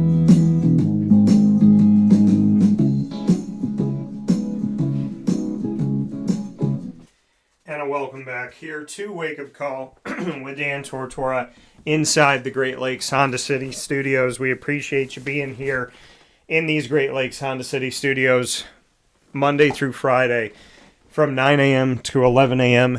Eastern Time, where sports truly meets that thing called life. So I can't thank you enough for being here with us on the broadcast. And we just heard from Jimmer. Thanks to Betty for raising the volume of his voice. You know, Jimmer will never lose his voice. Jimmer will always keep, you know, like he said, ALS cannot take my heart or my mind. And the fact that I can sit with him, that he has his own thoughts, that he mouths his own words, he has his own feelings, that to me, that's the essence of Jimmer, and that's never going to go away. And then Betty being there for this conversation where she can give us those words and help us hear what Jimmer wanted to say really means a lot to me. So thank you for Betty for that, and thank you to Jimmer. I want to go to some things that Jimmer said in the conversation that stuck with me. There's a lot. And I want to share those with you today. Jimmer said, watching people grow and become incredible human beings is so inspirational. And watching my team members overcome incredible challenges is always inspirational to me. And he's talked to me countless times when he said, hey, this person's going to be your guest on the Light Between Us today. And then he tells me what they've been through or how far they've come or who they were when he originally met them to who they are today. He has said that over and over and over again to me.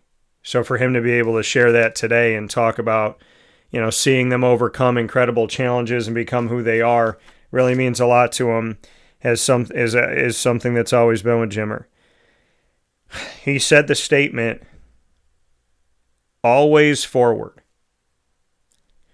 And I talked yesterday in the Ingredients to Success, proudly presented by Avicoli's, on the topic that we have to move forward. We can't stand still and we can't go backward because that would only be to our demise. So Jimmer says, always forward. He said, you can control your effort and attitude. ALS cannot affect my heart or my mind. Jimmer went on to say, it's always because of the Lord. I could not do this without him. As you know, Jimmer has a strong faith, which I appreciate and value tremendously. Jimmer went on to say, the Lord does not promise an easy life. So when he gives you challenges, it's so important to use them to make you a better person.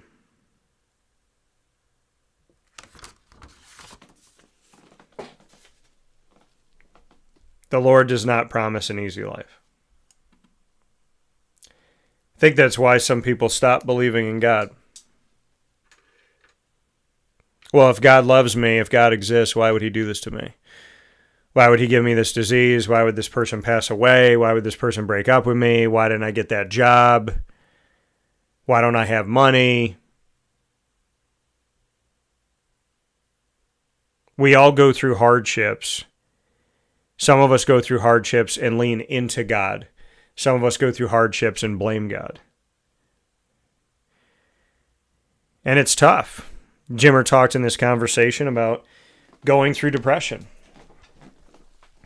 Having moments where he does feel farther away from God. And I think we all have those moments.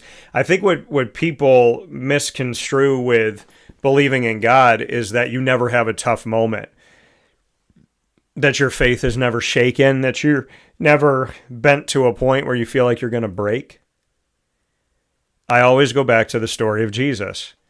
God allowed his son, an extension of himself, to suffer for the greater good. So when we suffer, will we use it for the greater good? Will we let God use us? And Jimmer spoke about this theme in our conversation. He talked about how he grew up very poor and around trauma. He said, the truth is ALS is not the hardest thing I've ever gone through. I had to suffer enough for me to see the Lord. So I would not have probably ever had the relationship with Jesus Christ if I had not suffered. I had to suffer enough, he said. Talk about getting close to God. Why do you have the faith you have? And his response being, I had to suffer enough to have that faith, to get there. Some people, I believe in God because everything's good. God gave me all I wanted up to this point. Jimmer says, I have my faith because I had to suffer enough. I had to suffer to the point where that relationship with Jesus Christ was created. He said God's plan is perfect. How going through trauma as a kid helped prepare him for the adversity he has today. God's plan is perfect. He said, sometimes I suffer from depression, and that separates me from the Lord. But most of the time, I'm able to see God's plan in all of this. He wants me to glorify him through the way I live my life and how I help people. Somehow, some way, God always lifts me up. Sometimes it takes a little while because I'm so separated, but in the end, he always finds a way. When things are hard, I always know it's part of God's plan. Like Jimmer said, listen, I go through hard times. I suffer with depression. I have moments where I feel separated from the Lord. And sometimes it takes longer, but God always finds a way. Because I asked him, how do you do this? How do you have this faith? How do you stay with God? How do you stay positive? And he said, he has his moments, he has his times, he has depression. But somehow, some way, God always lifts him up. That God's plan is perfect. And he kept talking about God's plan. And it is so hard to believe that God's plan is perfect when we suffer. When we're going through something that we don't want to go through. When we don't know why we're going through it. Why God put us in this situation. Why God didn't give us what we wanted, when we wanted it, how we wanted it. Or when God gave us something we didn't want. Either he didn't give us something we wanted, or he gave us something we didn't want. It's in those moments that we have to trust his plan, as hard as it is. And I can tell you, folks, it's not easy to trust God's plan all the time. But I, like Jimmer, I trust God. He said, whatever God has given me, it is more than I deserve. So I want to share God's love and my blessings with other people. I love seeing people become the best of themselves. It's so gratifying for me to be a small part of their journey. I asked him why God chose him. He said, because I'm so broken. God always chooses the most broken people.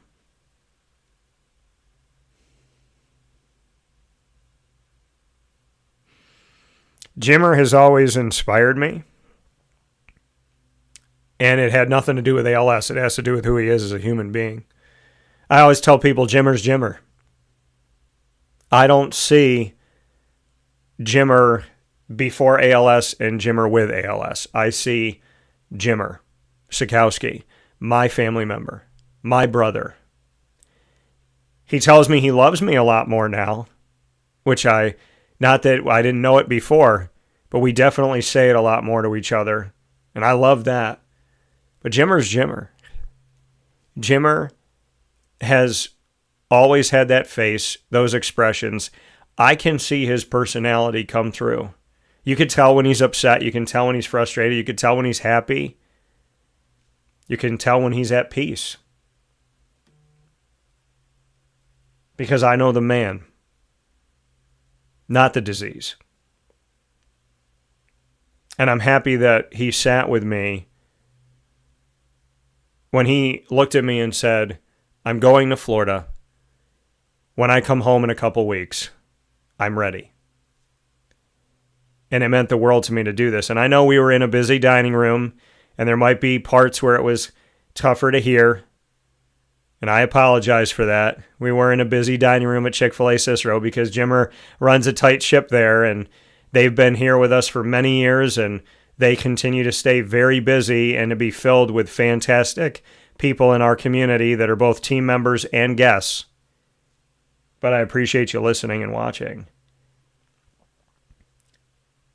Jimmer said, I help show them how much they're loved, especially by God. I said, the favorite thing about who you are today is what? He said, I'm a much more loving and empathetic person. I could not do this without them. He's talking about his family. He said, I could not do this without them, especially Betty, who's his wife. He said, I always knew Betty was a gift from God. Going through this only proves it more. On his kids, he said, they are my life's work. I am so proud of them and the people they have become. I said, what do you want to say to people with ALS?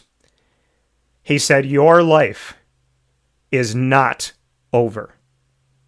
Trust in the Lord, and anything is possible.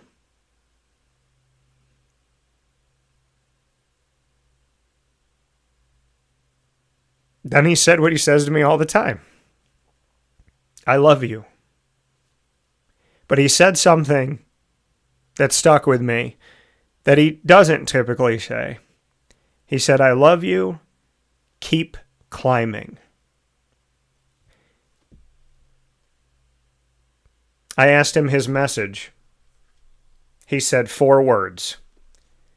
Live intentionally. Love intensely. And I'm going to let that sit with you. Live intentionally. love intensely. We'll be back inside the Great Lakes Honda City Studios to wrap things up right after this. Stay with us.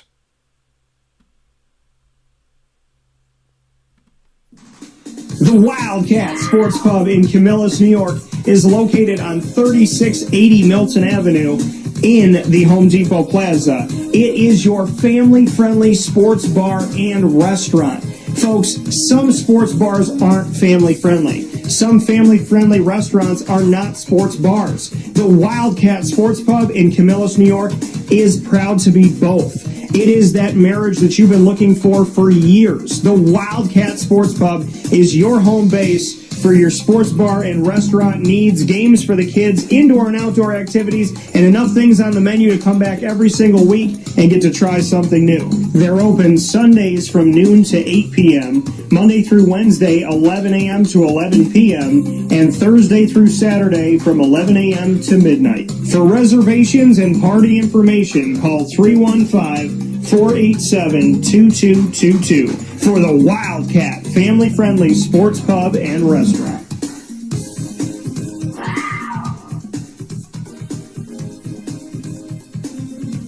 GG Cards and Breaks. Like, comment, subscribe. GG Cards and Breaks, coming to you on 639 Delmar Place in Syracuse, New York, is your one-stop sports card and trading card shop. Find GG Cards and Breaks open for you Tuesday through Saturday from 10 to 6, and on Sundays from 10 to 5. There is nothing like GG Cards and Breaks, a place where you can be a big kid every single week. And it's just amazing. Seriously, the years that I've seen the growth in the 2+ years that I've been partnered with GG Cards and Breaks, I have seen them just grow, progress, create, redefine, elevate, expand, and I'm proud of them. They are a special place. It's not just a sports card and trading card shop. It's a safe haven. It's a place to keep that kid spirit no matter how old we get. It's a place to celebrate with our generations of family and friends and coworkers and colleagues. They have singles, they have packs, they have boxes, they have graded cards.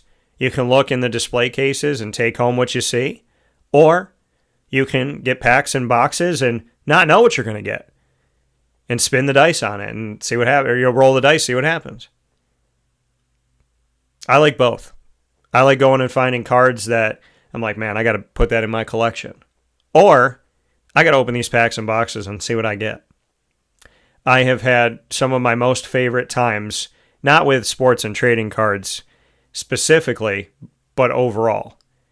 So not just on the scale of cards, but on the scale of life. I've had some of my most favorite times in the last couple of years at GG Cards and Breaks, and it starts with Josh and Anthony.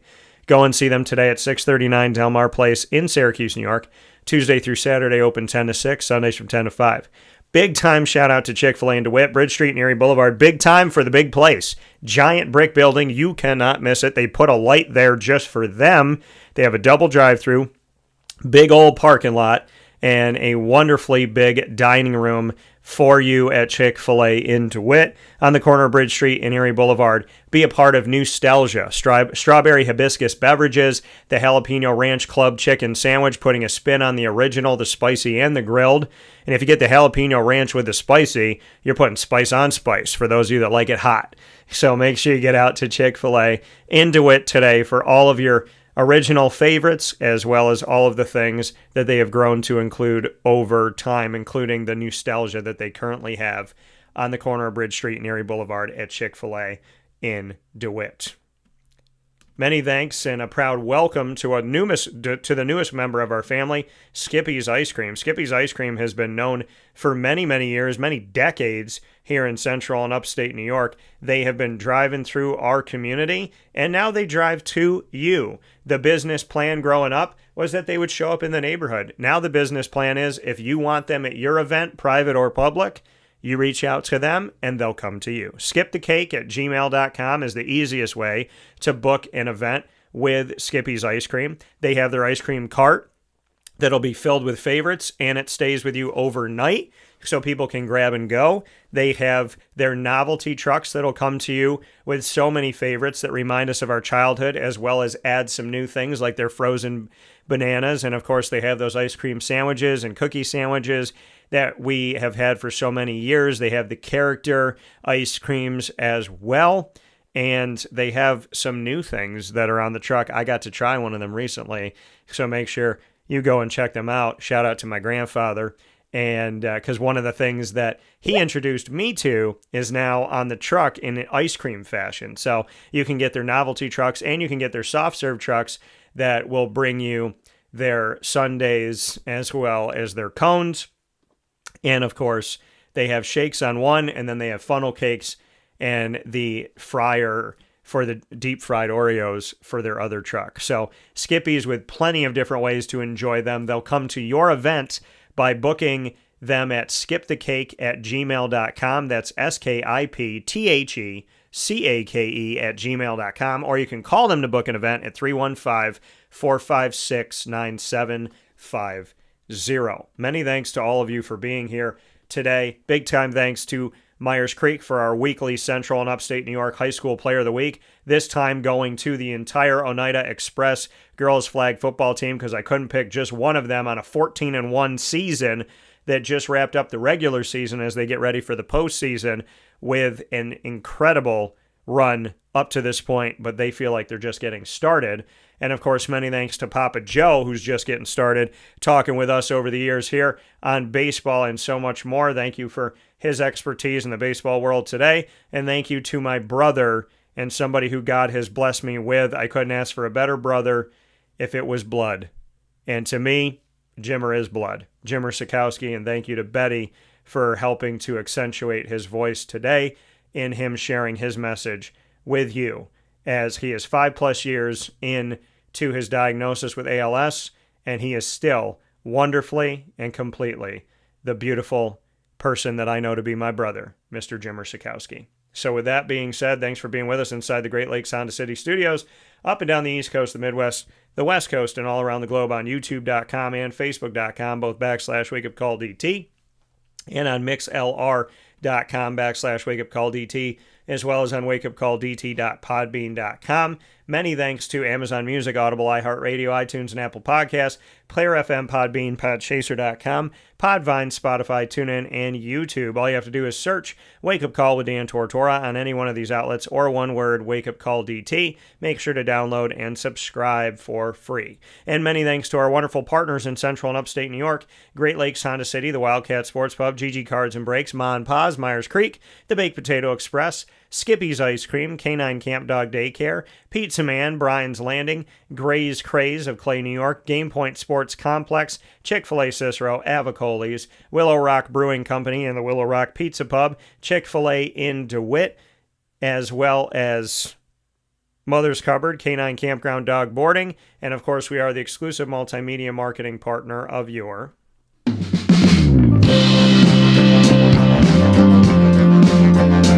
Binghamton University Bearcats. It is Bearcat time every Tuesday at 10 a.m. Eastern Time. Come and find the Bearcat student athletes, coaches, administration, and alumni joining us here on Wake Up Call Tuesdays at 10 a.m. Eastern Time throughout the year. You can find all of our content by going to youtube.com /WakeUpCallDT. Click subscribe, hit the notification bell, and find our Binghamton playlist. The Bearcats are also on WakeUpCallDT.com's homepage and underneath the exclusive partners tab. For more information, go to BinghamtonBearcats.com and go Bearcats. With that being said, here on Wake Up Call with Dan Tortora from the Great Lakes Honda City Studios for Myers Creek and the Oneida Express girls flag football team is our Central and Upstate New York High School Players of the Week, for Papa Joe, for Jimmer and Betty Szatkowski, for the team at Chick-fil-A Cicero, and thanks to all of you. God bless, no stress, do your best. Have a beautiful day, celebrate life, don't waste a moment, and make sure to thank God for the time that we have, because it is precious. I love you all. Have a beautiful day, and we'll talk soon. And I'll use Jimmer's notes here. Always forward, live intentionally, love intensely.